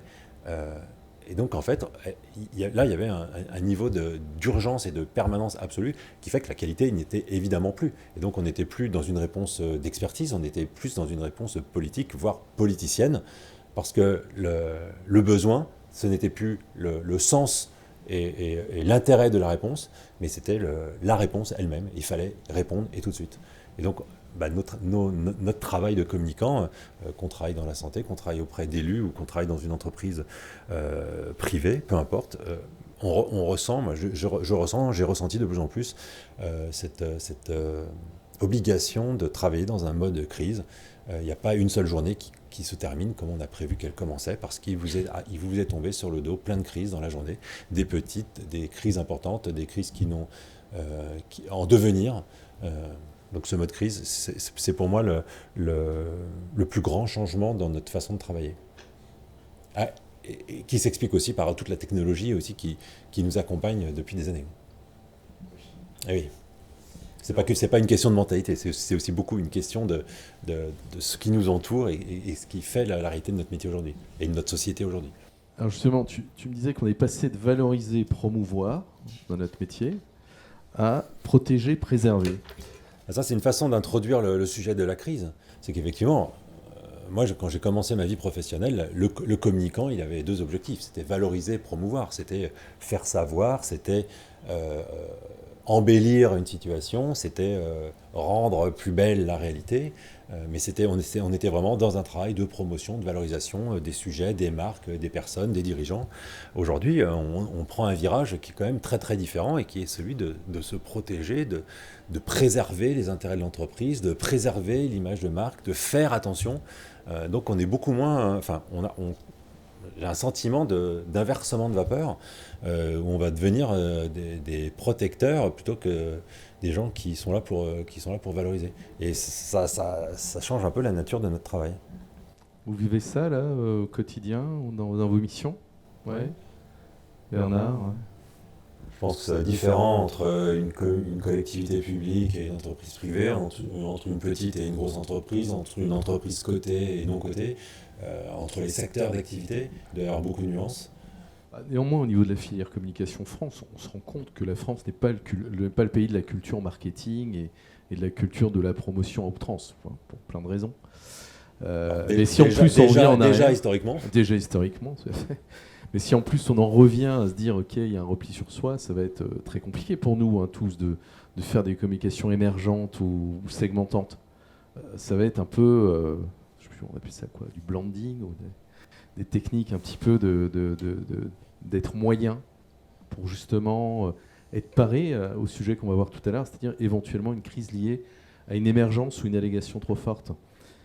Chacun ici est bien conscient que tout devient polémique, que n'importe quel sujet s'il faut choisir entre blanc et noir, et que je choisis blanc, plein de personnes vont venir m'expliquer que c'était noir. Si je choisis noir, plein de personnes viendront m'expliquer que c'était blanc. Et si j'arrive même à choisir les deux, on viendra m'expliquer que gris, ça ne va pas et qu'il fallait... Enfin, tout, aujourd'hui, on est dans un monde où chacun peut communiquer très facilement, chacun est son propre outil de communication, a ses canaux de communication. Donc on alimente des polémiques qu'on invente de toutes parts, parfois à raison, parfois à tort, et du coup dans un brouhaha, une confusion la plus totale. Et le communicant, lui, il est face à ce risque permanent. Mais si je dis ça, est-ce que je vais me faire attaquer? Si je fais ça, est-ce que je prends un risque? Est-ce qu'il vaut mieux ne rien faire ou faire le minimum, et comme ça je suis le vivant caché, vivant heureux? Enfin, cette notion de risque qui passe du coup par la protection et la préservation des actifs, elle vient un peu polluer, pourrir notre métier. Isa, tu as une question? Pas une question, mais je suis complètement d'accord avec ce que vous dites, et ça rejoint une des compétences nombreuses que vous évoquiez tout à l'heure, à savoir la force créative. Nous, on est en agence média, donc on est au bout de la chaîne. Il y a énormément de visuels, de créa qui sont validés par des entreprises avec tout le parcours que vous avez énuméré. Et on se retrouve, nous, en fait, face parfois à des situations d'aberration, face à la RPP, face aux services juridiques de certaines régies publicitaires qui, encore une fois, abaissent le couperet. Donc on peut effectivement avoir un développement de créativité, d'être consensuel au niveau de l'entreprise, et on a encore le petit coup derrière la tête qui fait que cette force créative, elle ne peut pas s'exprimer. Donc effectivement, protéger, préserver, mais à quel prix? Et à quel prix on parle des DA dans les agences. Je pense qu'il y en a beaucoup qui souffrent, et il y a des vocations qui se perdent aussi par rapport à ça. Et de la qualité qui se dégrade. Puisqu'à ne plus oser faire, comment être créatif si on n'ose plus faire? Il faut quand même être un peu de joie là, parce que on a quand même Mais effectivement, oui, le monde a changé. Le monde change, oui. Mais le monde change toujours. Mais parfois, il y a des directions moins sympas que d'autres. Les crises, ou le mode de crise permanent, pluriel. Alors ça, je sais que c'est un sujet qui tient très à cœur, en tout cas que tu maîtrises. Pourquoi les crises, de ton point de vue, ton observation, deviennent plurielles et permanentes? Alors, j'essaye de maîtriser, mais celui qui pourrait prétendre maîtriser les crises, à mon avis, aurait des sollicitations permanentes. Il n'y a peut-être pas de petites crises. Voilà. Non, mais les crises, elles sont plurielles, elles ne le deviennent pas. Parce qu'il y a plein de natures de crises. Une crise, elle peut être sociale, face à des syndicats. Elle peut être interne ou managériale. Ça peut être des questions de RPS, de harcèlement, de mauvais comportement. Ça peut être une crise financière, une chute d'action en bourse, une perte d'argent, des paiements qui ne se font pas, des produits ou des services qui ne se vendent plus. Elle peut être juridique. Notamment des questions de corruption, des erreurs de contrat. Elle peut être politique, notamment quand il y a de la politique qui vient s'insérer dans votre activité professionnelle. C'est à peu près ce qu'il y a de pire. Quand des politiciens viennent se mêler de vos affaires, là, ça sent très mauvais. Les crises, ça peut relever de l'accident interne, de l'accident externe. Donc en fait, les crises sont plurielles. Il y a beaucoup de façons d'aborder la crise. Il y a beaucoup de façons de se préparer à la crise. Donc il y a des règles à respecter. On a parlé de préparation et d'anticipation, mais après, on est face à une diversité potentielle de crises aussi large que le monde. Voilà, on est en plein dedans, effectivement, sur les crises d'approvisionnement, sur un ensemble de choses que les médias relatent très régulièrement, mais néanmoins, on peut s'y préparer. Donc tu disais, prévoir, c'est gérer les crises potentielles. Donc là, l'anticipation versus... l'inorganisation ou la réaction à chaud? Pour moi, la crise, c'est d'abord de l'anticipation. J'évalue à peu près à 85-90% des crises que j'ai eu à gérer n'ont jamais existé. Mais si elles étaient sorties, nous y étions préparés. D'abord, la crise, ça se prépare avec des professionnels. soit vous les avez en interne, soit vous faites appel en externe à des professionnels. Mais la crise, c'est pas, je vais dire un prénom, le risque que je prends. C'est pas telle ou telle personne dans l'entreprise qui, tiens, tu sais pas quoi faire, tu vas gérer une crise. C'est pas forcément le dirigeant de l'entreprise qui est le plus à même de gérer la crise. Il est peut-être le plus à même de représenter l'entreprise, de montrer qu'il y a un capitaine dans le navire, qui a une autorité et rassurer, mais c'est pas forcément lui qui va gérer la crise. C'est souhaitable que ce soit lui, et pas un autre. Anticiper, ça veut dire avoir balayé d'abord tous les sujets techniques, organisationnels qui sont nécessaires à la gestion de la crise. C'est si mon siège brûle, où est-ce que je me retrouve ? Si je dois contacter un soir ou un week-end la directrice juridique, la directrice marketing, je vais tout dire au féminin, la directrice de la DSI, est-ce que j'ai tout simplement leur numéro de téléphone ? Si elles ne répondent pas, est-ce que j'ai un backup ? Si je dois contacter des journalistes, est-ce que j'ai tout dans mon ordinateur qui est au bureau, ou est-ce que j'ai les fichiers au moins de mes journalistes clés en copie quelque part? Est-ce que je les ai sur un portail? Est-ce que j'ai mon agence de presse les a? Si j'ai une agence de presse, voilà. Est-ce que toutes ces questions-là, vraiment purement organisationnelles, elles sont réglées d'avance? Ce qui fait que, comme je disais tout à l'heure, intervient la crise, je consacre 100% de mon temps de cerveau à mon sujet, parce que je n'ai pas besoin de savoir qui je dois contacter, où je dois me réunir, comment j'utilise un ordinateur, parce que la crise, elle arrive rarement entre 9h et 19h.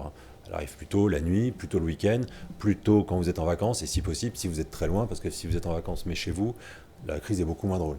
Donc en fait ce n'est qu'une succession d'emmerdes, la crise, et donc il faut avoir prévu tout ça. La préparation, c'est aussi la prise de parole. C'est qui va être le porte-parole de l'organisation en cas de crise. Est-ce que c'est le patron parce que c'est lui le chef? Est-ce que c'est le patron parce que c'est lui qui représente l'entreprise? Parce que c'est lui qui s'exprime le mieux? Mais est-ce que c'est pas aussi lui qu'il faut préserver, protéger, et ne le faire intervenir qu'un peu plus tard dans le processus de communication, quand il y aura des nouvelles plutôt positives à annoncer, plutôt que de le mettre tout de suite au front? Mais est-ce que c'est lui qui s'exprime le mieux ou pas? Est-ce qu'éventuellement la crise touche un sujet d'expertise et ne faut-il pas avoir préparé des gens qui sont experts dans leur sujet? Toutes ces questions-là, ça se travaille à l'avance. Répondre à un journaliste en situation de communication de crise, c'est pas une aimable conversation entre amis, collègues ou personnes qu'on croise dans la rue. C'est un vrai jeu de rôle où le journaliste va venir avec des questions très précises, va essayer de venir vous piéger non pas pour vous nuire, quoique parfois, mais en tout cas parce qu'il veut vous sortir les vers du nez, alors que vous avez un message à délivrer. Est-ce que vous êtes préparé? Est-ce que vous êtes entraîné à délivrer ce message? Ou est-ce que votre bonne éducation à la française fait que quand on vous pose une question, vous répondez poliment à la question et donc vous livrez au journaliste ce qu'il a envie d'attendre, alors que là, vous êtes là pour défendre les intérêts de votre entreprise et donc supposé maîtriser votre communication, ce que vous ne faites pas du tout, puisque vous êtes comme un petit garçon, une petite fille qui répond poliment à la maîtresse en lui disant ce qu'elle a envie d'entendre. Tout ça, ça se travaille, ça se prépare, ça ne peut pas s'improviser, il n'y a pas de place pour l'improvisation dans la communication, mais alors encore moins dans la communication de crise, si je pouvais mettre une nuance entre les deux. Alors, juste pour un petit sondage là, à main levée, qui anticipe les crises dans son organisation, ou parce qu'il y a des étudiants, qui a appris à anticiper les crises? Un peu, beaucoup, passionnellement. Levez la main. Je sais que tu es parfaite. Donc, 2 personnes, et à distance, 3, 4, 5. Oui? Ouais. Toi aussi. Ok. Donc pas beaucoup en fait. Et tu vois, alors quand tu dis que... C'est vrai, quand tu dis 85% de mes préparations de crise n'ont pas été confrontées à l'opérationnel. Exactement. Donc j'ai été payé au cas où. Mais c'était une vraie anticipation, donc un risque maîtrisé, si jamais ça... La gestion de crise, c'est comme une assurance. Ouais. On paye une assurance pour un risque qui ne se produira peut-être jamais. Mais le jour où il se produit, on est bien content que l'assurance soit là. On a beau critiquer les assurances, on est bien content quand elles viennent vous secourir ou vous sauver quand vous en avez besoin. Mais effectivement, on peut pendant toute une vie payer une assurance sans jamais faire appel, et c'est tant mieux. Mais une crise, c'est pareil. J'ai travaillé dans la restauration, et notamment la restauration scolaire. Les salmonelloses, elles tombent tous les vendredis dans les écoles. C'est jamais le lundi, c'est jamais le mardi, c'est jamais le mercredi, c'est jamais le jeudi, c'est le vendredi. Est-ce que ça va exploser dans la presse ou pas? Est-ce que tout d'un coup on va être accusé de vouloir tuer des enfants parce qu'en fait c'est notre motivation depuis le lundi? On se disait comment on va essayer d'éliminer une classe entière en les empoisonnant, mais non, voilà. Et ben, un petit malade de rien du tout peut parfois faire les gros titres de la presse, et puis 3 morts vont passer totalement inaperçus. Il faut avoir prévu les deux, il faut savoir pourquoi il y a ces incidents, qu'est-ce qui s'est passé, bien avant de chercher des responsabilités, parce que l'idée de la gestion de crise, c'est pas de dire je suis pas responsable, c'est un autre, c'est plutôt l'empathie, l'humilité, la considération de ce qui se passe, la compréhension, la recherche plutôt d'enseignement que de responsabilité, de montrer qu'on est responsable. C'est ça pour moi la bonne gestion de crise. Je dis souvent qu'il mieux vaut paraître être coupable qu'un salaud. Qu'on soit responsable ou pas, c'est quand même la considération qu'on a pour la situation et la difficulté dans laquelle se trouvent des gens pendant une crise qui compte en premier, et c'est aussi ça l'image qu'on verra. Mais tout ça, ça se travaille, tout ça, ça se prépare. Et, excusez-moi, gardez votre question. Et ça, c'est une vraie aussi difficulté du communicant. C'est que dans une entreprise, dans n'importe quelle organisation, il va éventuellement y avoir une crise en devenir, connue d'un petit cercle, d'un service, qui va oublier de vous en parler. Et en fait, nombre de fois où j'ai découvert la crise par les médias. Et là, on me dit, ah ben oui, ça fait une semaine qu'on travaille dessus. Ok, et moi, du coup, je sers à quoi? Vous pouvez poser votre question. C'était pas une question, c'est Pardon. juste un complément. Vous dites effectivement, on prépare la crise, souvent elle n'arrive pas, ce qui est heureusement le C'est le cas. meilleur des cas, en réalité. Mais c'est un super exercice pour re-questionner l'organisation de l'entreprise et justement l'autorité du DIRCOM ou l'autorité des parties prenantes. Mais c'est un super exercice parce que tout va tellement vite et l'entreprise se réorganise, c'est toujours en marche. Et finalement, on passe à côté de gaps, de lacunes qui ne sont identifiées que quand on prépare bien une gestion de crise. Et on identifie souvent beaucoup de choses qui aident à remettre une organisation la plus efficiente possible. Donc ce n'est pas un exercice finalement vain. Ça relève aussi beaucoup de sujets d'amélioration, même dans notre métier de communicant. Et c'est plutôt un exercice intéressant. Et c'est même un exercice intéressant au sein de l'équipe com elle-même, parce que ça permet aussi de se re-questionner au sein de l'équipe com et de garantir une meilleure fluidité, des meilleures réactions pour la vraie crise, pour celle qui va jusqu'au bout et qu'il va falloir assumer jusqu'aux périodes les plus difficiles. Merci. Une autre remarque ou une autre question? Non? Alors là, c'est effectivement, du coup, comme personne n'a levé la main, comme la crise peut potentiellement ou certainement être l'avenir de notre métier, ou en tout cas de notre filière. Donc il est urgent de s'organiser, en fait. Oui, mais cette question, elle est intéressante parce que je pense qu'elle participe à... c'est ma vision. Je pense que la difficulté, le manque de crédit que peut parfois avoir la communication, c'est la crise qui va lui apporter. Quand il s'agit de donner son avis sur la taille d'un logo, d'une police, d'une couleur, là, il y a du monde. Dès qu'il y a une crise qui intervient, souvent, oh non, mais non, c'est la com. Là, il n'y a plus personne. Et là, c'est un des temps importants où, dans l'entreprise, on reconnaît que la communication aurait une compétence particulière que n'auraient pas les autres. Donc évidemment, la crise, il n'y a pas de dimension artistique et esthétique comme j'évoquais tout à l'heure, donc je ne sais pas si c'est la clé, mais en tout cas, ça participe à le dire. Quand il s'agit de crise, là tout d'un coup, alors il y a aussi des risques et des coups à prendre. Quand il s'agit de dire j'aime pas le rose, j'aime pas le bleu, il n'y a pas de coups à prendre. Si on se rend compte 20 ans plus tard qu'on a choisi le mauvais logo, pour de mauvaises raisons, il n'y aura pas de coup. La crise, c'est beaucoup plus immédiat. C'est la raison pour laquelle je pense que la crise, c'est une partie de l'avenir de la communication, c'est une partie de la considération des communicants, de leur positionnement, de la considération de cette fonction stratégique. Quand on gère de la crise, là, on ne gère plus des outils, on n'est plus une fonction support, on est bien une fonction stratégique. Et donc, chers amis IES communicants, jouissez de la crise pour vous promouvoir et faire valoir vos compétences. C'est un bon créneau pour faire reconnaître... que la com est un métier. Alors, une autre question. Donc, l'attractivité employeur et non pas la marque employeur. Alors, c'est vrai que c'est un sujet. C'est un sujet également récurrent dans nos clients, enfin chez nos clients ou dans nos briefs. Pourquoi la différence pour toi, attractivité employeur? C'est pas qu'il y a une différence, c'est que la marque employeur, ça n'existe pas. Donc on parle de marque employeur, il y a plein de gens qui parlent de marque employeur, mais personne n'a jamais pu me montrer une marque employeur. Donc le jour où une personne me montrera une marque employeur, je pourrai reconnaître, admettre que ça existe.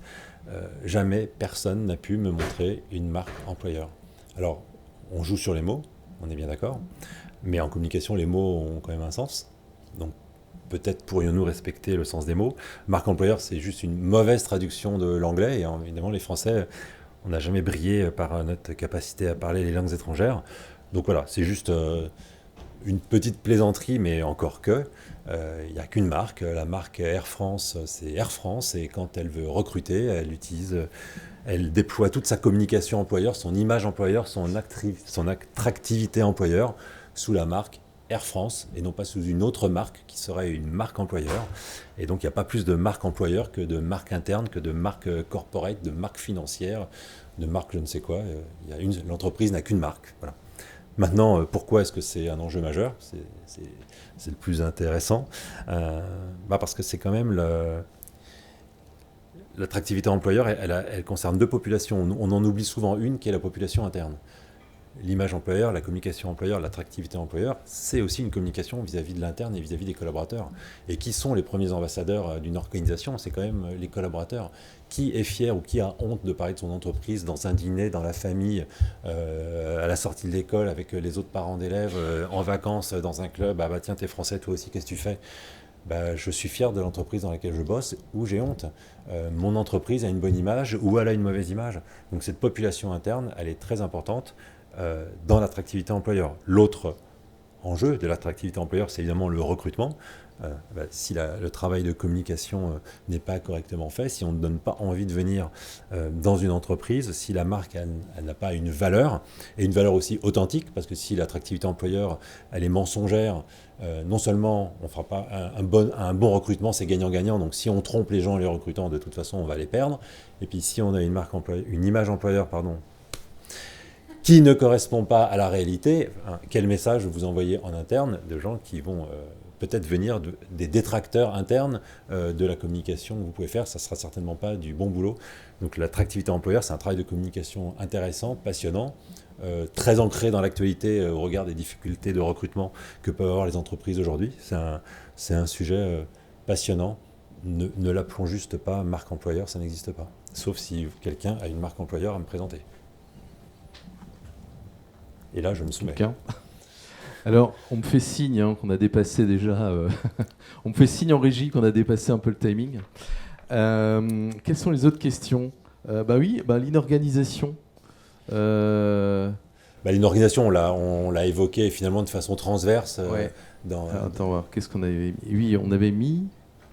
L'inorganisation. On l'a évoqué à travers tout un tas de sujets. Mais la communication, ce n'est pas la dernière roue du carrosse. La communication, c'est pas un coup de vernis à la fin. C'est un travail. C'est un travail dans la durée. C'est un travail de compréhension. C'est un travail de partage avec les autres services, avec les autres directions. C'est certainement un travail stratégique parce que peut-être que si la communication était intégrée dès le début de chaque grand chantier, certains chantiers n'arriveraient pas jusqu'au bout ou évolueraient en cours de route parce que cette dimension communication, cette dimension image, cette dimension intelligence que peut apporter la communication permettrait de réaliser peut-être qu'on se trompe, peut-être qu'on ne va pas assez loin, peut-être qu'on va trop loin, peut-être qu'on va pas assez vite, peut-être qu'on va trop vite. Donc voilà.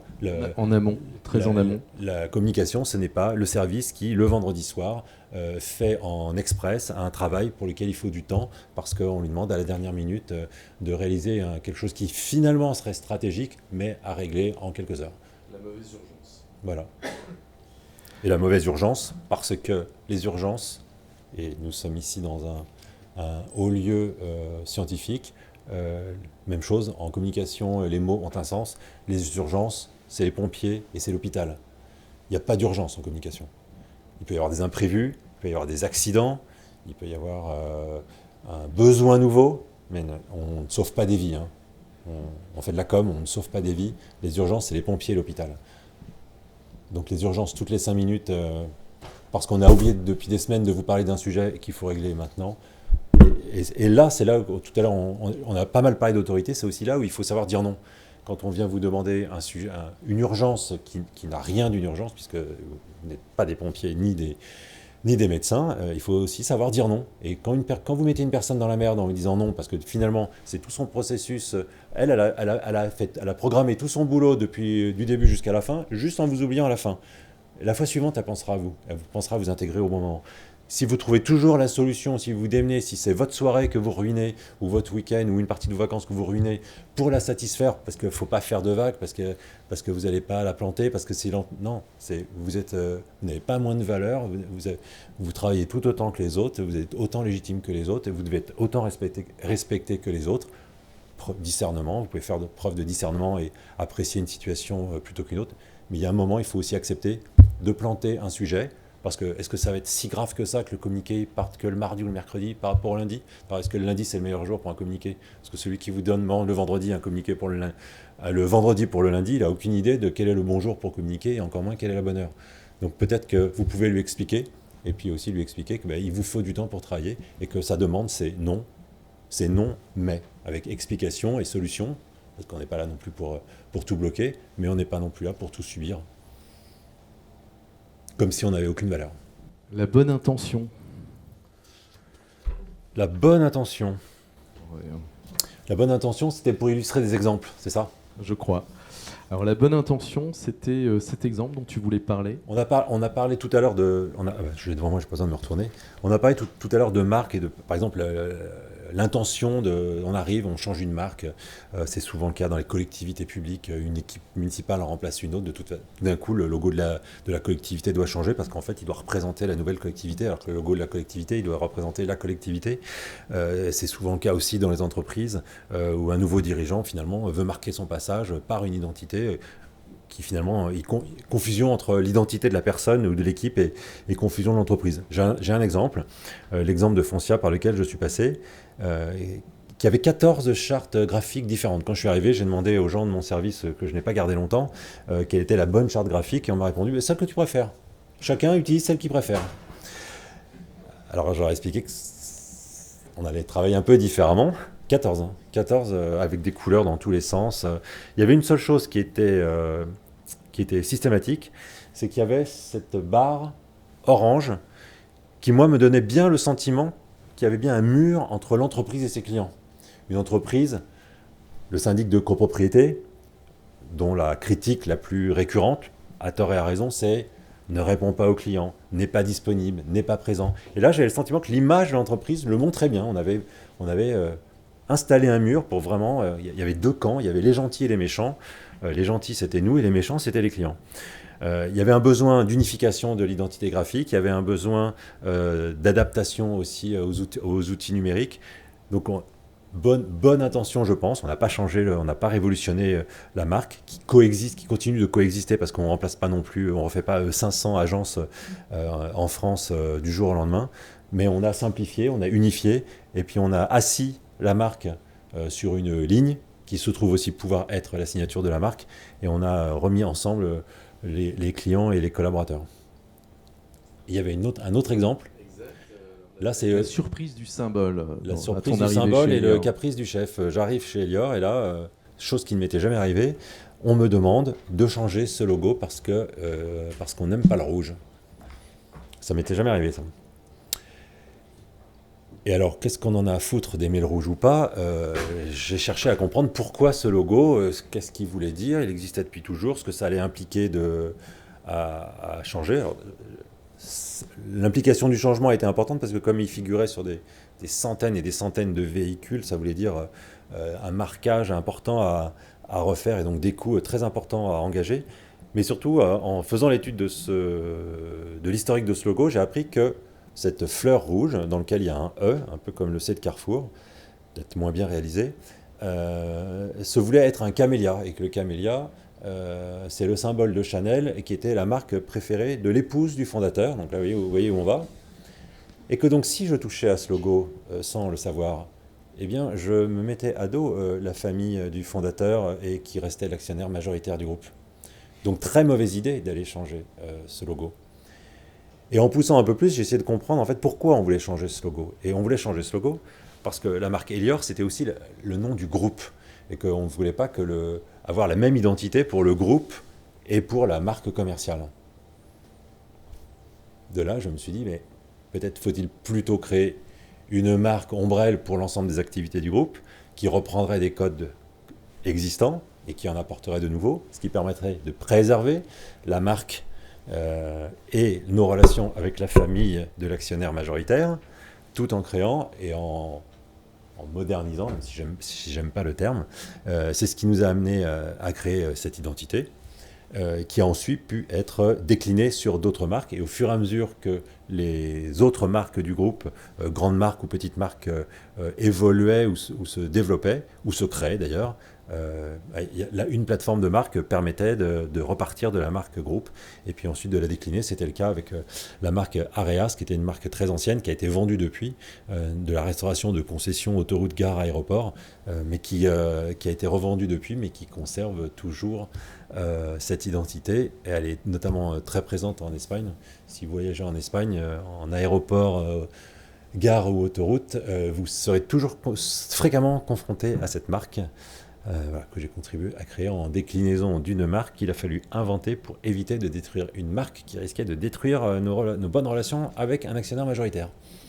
La com, ça peut aller jusque-là. Ça peut aussi être de la diplomatie, mais quand je vous dis qu'il faut mettre de l'intelligence, que la communication c'est de l'intelligence, est-ce qu'il fallait exécuter bêtement une demande de changement de logo pour une question d'affect ou d'organisation mal pensée, ou est-ce qu'il fallait essayer de réfléchir à pourquoi il y avait cette demande et les conséquences que ça pouvait avoir. Voilà, vous avez la réponse. Merci beaucoup. Alors, on arrive à la fin. On voulait s'amuser un petit peu quand même. Donc, le Dico de la com. C'est un ouvrage qui t'a semblé nécessaire de faire pour les raisons de connaissance. On en fera gagner tout à l'heure à ceux qui restent. J'ai bien vu qu'on est une demi-heure plus tard et qu'on est quand même à Strasbourg, hein, n'est-ce pas ? Ne vous inquiétez pas, j'ai aussi un train à prendre, donc de toute façon, ça va aussi se terminer. Alors, on s'est dit, on va poser la question. Qu'est-ce qu'une anaphore Est-ce que quelqu'un a la réponse ici ? Alors, vas-y, allume le micro. Je me trompe peut-être, à répéter quelque chose au début d'une phrase ? Peut-être. Une autre réponse ? C'est quand même dans les A de ton dico. Hein, donc, bah oui, non, mais donc, comme c'est la bonne réponse. S'il n'y a pas d'autres réponses, alors. C'est la bonne réponse. Et je pense que beaucoup ont à l'esprit une illustration qui est le dernier débat présidentiel entre Sarkozy et François Hollande, où il dit « Moi, président, je ferai ceci. Moi, président, j'agirai ainsi. Moi, président, je ne ferai pas ça. Moi, président. » Ben voilà. La répétition. Une répétition de mots. Voilà. Alors, un deuxième, le blue washing. Alors, à l'époque du greenwashing, qu'est-ce que le blue washing ? J'ai découvert aussi. Hein, qui veut répondre ? Alors, le micro. Alors, pour les personnes âgées. Ça peut concerner les personnes âgées, mais c'est pas se mettre à la mode des personnes âgées. Mais ça peut concerner toute personne, dont aussi les personnes âgées. Alors, comme on accélère, le blue washing, donc c'est un terme utilisé pour désigner le rapprochement opportuniste d'entreprises avec l'ONU dans le cadre du Global Compact et de l'impact positif qu'elle compte tirer en termes d'image. Ça va jusque-là, Frédéric. Ce qui est exactement le contraire de ce que doit être un engagement auprès de Global Compact, c'est-à-dire ne pas faire de prosélytisme, ne pas faire d'opportunisme. Mais pourquoi se gêner ? Là, il y a une connotation politique à laquelle je me refuse de répondre. Non, mais il y aura toujours, à mon avis, il y aura toujours une appréciation à nuancer, donc c'est compliqué. Parce que Total, c'est aussi le premier. Enfin, il y a une attaque, je me fais l'avocat une seconde, j'ai aucun intérêt chez Total, mais Total, c'est aussi le premier producteur d'énergie verte. Alors, c'est peut-être le premier pollueur. Mais donc, compliqué. Moi, je dirais plutôt une entreprise qui n'a rien à foutre chez Global Compact, qui ne fait rien, mais qui, sous le prétexte d'avoir signé les engagements de Global Compact, finalement se valorise en prétendant je le mettrais plutôt sous ça. Parce que alors après, est-ce que je suis bon à 80-20 ça, c'est plus délicat.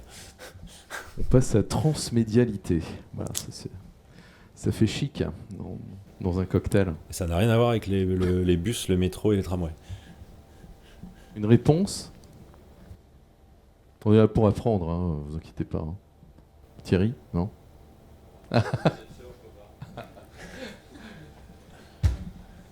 Alors, il s'agit de la narration transmédia avec un contenu capable d'évoluer en fonction du média utilisé pour proposer une expérience unifiée et cohérente aux consommateurs.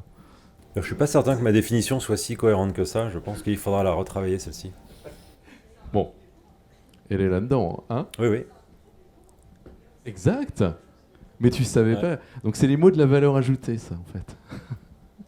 Voyons, monsieur le client, nous allons faire de la transmédialité. Ça coûte au moins 30% plus cher. Alors ça, je l'ai appris aussi il n'y a pas très longtemps, puisqu'il fait partie de ton deuxième dico, je crois. Non, il sera dans la deuxième édition. Il sera dans la deuxième édition, ouais. Sensitivity Reader. Alors, exactement. Dans le micro, ça aurait été mieux par rapport à nos amis qui restent peut-être à distance. C'est tout à fait ça. Une personne qui va s'assurer qu'aucun écrit, aucune photo ne risque d'affecter la sensibilité d'une communauté ou d'une autre, le mot communauté étant sans limite et sans fin. Préservée. Ça peut être religieuse, ça peut être physique, d'origine, de tellement de choses. Et c'est ce qui risque de rendre la communication si plate à terme. Mais ce sont des nouveaux métiers. Je ne sais pas s'il y a beaucoup d'entreprises ou d'agences qui en comptent aujourd'hui dans leurs effectifs, mais c'est vrai que côté transatlantique, il y en a de plus en plus et ça risque de nous arriver puisque, en principe, les modes, nous n'y échappons pas. On y travaille dans la commission RSE. Surtout en algorithme. Pardon. Des algorithmes aussi. Des personnes, mais aussi des algorithmes si on parle d'entreprises outre-Atlantique. Oui, exactement. Et dans la commission RSE, on a effectivement une sous-commission qui traite effectivement du genre et des sensibilités en communication. Voilà, merci. Alors en synthèse de cette passionnante heure et demie, je crois. Donc pour pas rater notre train et encore faire gagner ces ouvrages, les points à retenir de cette conférence. Alors Frédéric m'avait demandé d'imaginer 5 points des meilleures pratiques, 5 points à retenir. Alors en fait, j'ai fait 5 et 5, parce que 5 tout seul, je n'y arrivais pas. Je vous propose le mot stratégie, parce que pour une bonne stratégie de communication, il faut qu'il y ait une bonne stratégie d'entreprise, sinon on ne sait pas comment savoir où doit aller la communication si on ne sait pas où doit aller l'entreprise. Donc je pense que la stratégie, c'est un des mots, et la bonne stratégie, une bonne pratique à retenir. Pour qu'il y ait l'intention, parce que pour qu'il y ait une bonne opération de communication, il faut qu'il y ait une bonne intention de communication. L'intention de communication, c'est souvent dans des équipes juniors ou dans des gens qui ne travaillent pas forcément très bien, quand ils viennent me proposer un projet, je leur demande mais quelle est l'intention de communication ? Et souvent, mais qu'est-ce qu'on fait si on n'a pas une intention je fais quoi si je ne connais pas mon intention de communication ? Donc l'intention de communication, c'est vraiment essentiel. Ensuite, le professionnalisme, parce qu'il faut dire, redire, et il faut être nombreux à le dire que la communication, c'est un métier. La communication, elle doit être faite par des professionnels. Je l'ai dit, je l'ai redit, je ne vous apprends rien, c'est une banalité affligeante, mais il faut juste que ça sorte de ces murs. Il ne faut pas qu'on se le dise seulement entre nous. Il faut vraiment le valoriser, le faire valoir, et à des gens qui ne sont pas de la communication, pour que ça se sache partout. On ne confie pas des responsabilités de communication à des gens parce que ça leur fait plaisir ou parce qu'ils ne savent rien faire d'autre, et que du coup on peut les mettre à la com. Le contenu, on l'a largement évoqué, content is king. Les outils c'est important, mais le contenu c'est avant. Et l'anticipation, parce que l'anticipation c'est essentiel en communication de façon générale. Il n'y a pas de place pour l'improvisation en communication. Parfois, il faut être réactif, parfois, il faut être intuitif, parfois, il faut réagir, mais pas improviser. Donc, l'anticipation, elle est aussi clé pour la communication de crise. Et je m'étais mis 5 mots importants qui me semblent aussi importants à retenir sur ce qu'est la communication et ma vision de la communication. Pour moi, la communication, c'est de la vision, c'est de l'écriture, c'est de l'image, c'est de la stratégie, et c'est de l'organisation et ou du travail. organisation de travail. Voilà. Et retenir une chose, c'est que la communication, ça produit de l'intelligence. Voilà. Vous produisez de l'intelligence dans vos métiers, vous n'êtes pas juste des fabricants d'outils, quoi. Ni en agence, ni chez l'annonceur. Tout à fait, il faut en être conscient. Merci. Est-ce qu'il y a des questions ? Non, on me dit non en régie. Il n'y a pas de questions à distance ? Non ? Même pas aux États-Unis ? Non ? Bon, ok. Est-ce qu'il y a des questions dans la salle ? Non ? Vous avez trouvé vos réponses ? Bon. J'en ai une, s'il y a une réponse éventuellement courte. Comment est-ce qu'on fait quand on est une agence, au mieux, pour aider un DIRCOM ? Est-ce que, à la lumière de ce qu'on s'est dit, on lui prédit toutes les crises à venir ? Mais attends. On l'invite à boire des coups ou on lui dit non ? Alors je pense que c'est pas mal. Non, alors d'abord, c'est une agence de quoi ? De com global. De com de crise ? Moi, de communication globale. Communication globale. Alors l'inviter à boire des coups, c'est une bonne idée. C'est une bonne idée parce que ça crée de la convivialité et du lien et ça permet de mieux se connaître. Et je suis sérieux, c'est pas qu'une plaisanterie. Et si on ne veut pas être qu'un prestataire et qu'on veut être un partenaire, il faut aussi apprendre à se connaître. Mais après, il faut apprendre il faut juste l'écouter, l'accompagner et montrer la valeur ajoutée qu'on peut avoir. Et être souvent une agence, pour un DIRCOM, c'est un démultiplicateur.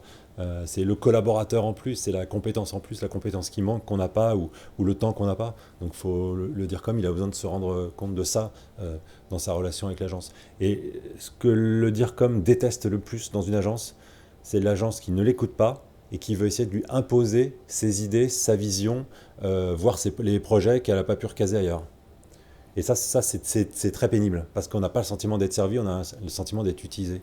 Soit je suis faible et je vous laisse faire, soit je suis fort et je vous dégage. Et c'est perdant-perdant, puisque moi je ne bénéficie pas de votre compétence et vous avez perdu un client.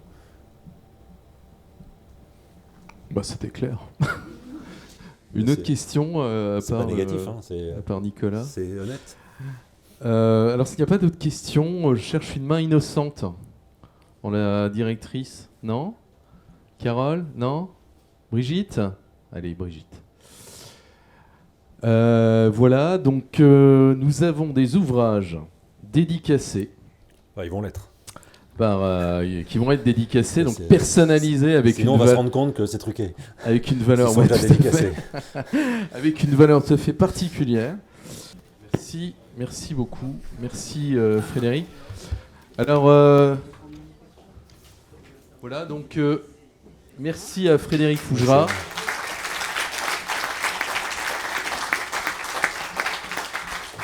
C'est vrai que dans la com on est bavard, mais ils ont tenu bon. Le sujet était large. Le sujet était large, n'est pas terminé. Donc écoute, merci beaucoup de t'être prêté au jeu, d'être venu. Bien entendu, si vous avez des questions ou quelque chose à soumettre à Frédéric, vous le ferez à travers Marie de l'UCC et l'UCM, la coordinatrice et la directrice. Et voilà, donc je vous souhaite du plaisir à découvrir ces ouvrages qui sont assez amusants à lire, assez intéressants également. Vous voyez, les miens ont des petits post-it là, comme ça. Voilà. Donc merci Frédéric d'être venu à Strasbourg. Merci à tous et à toutes. Et à très bientôt. Bonne soirée. Merci.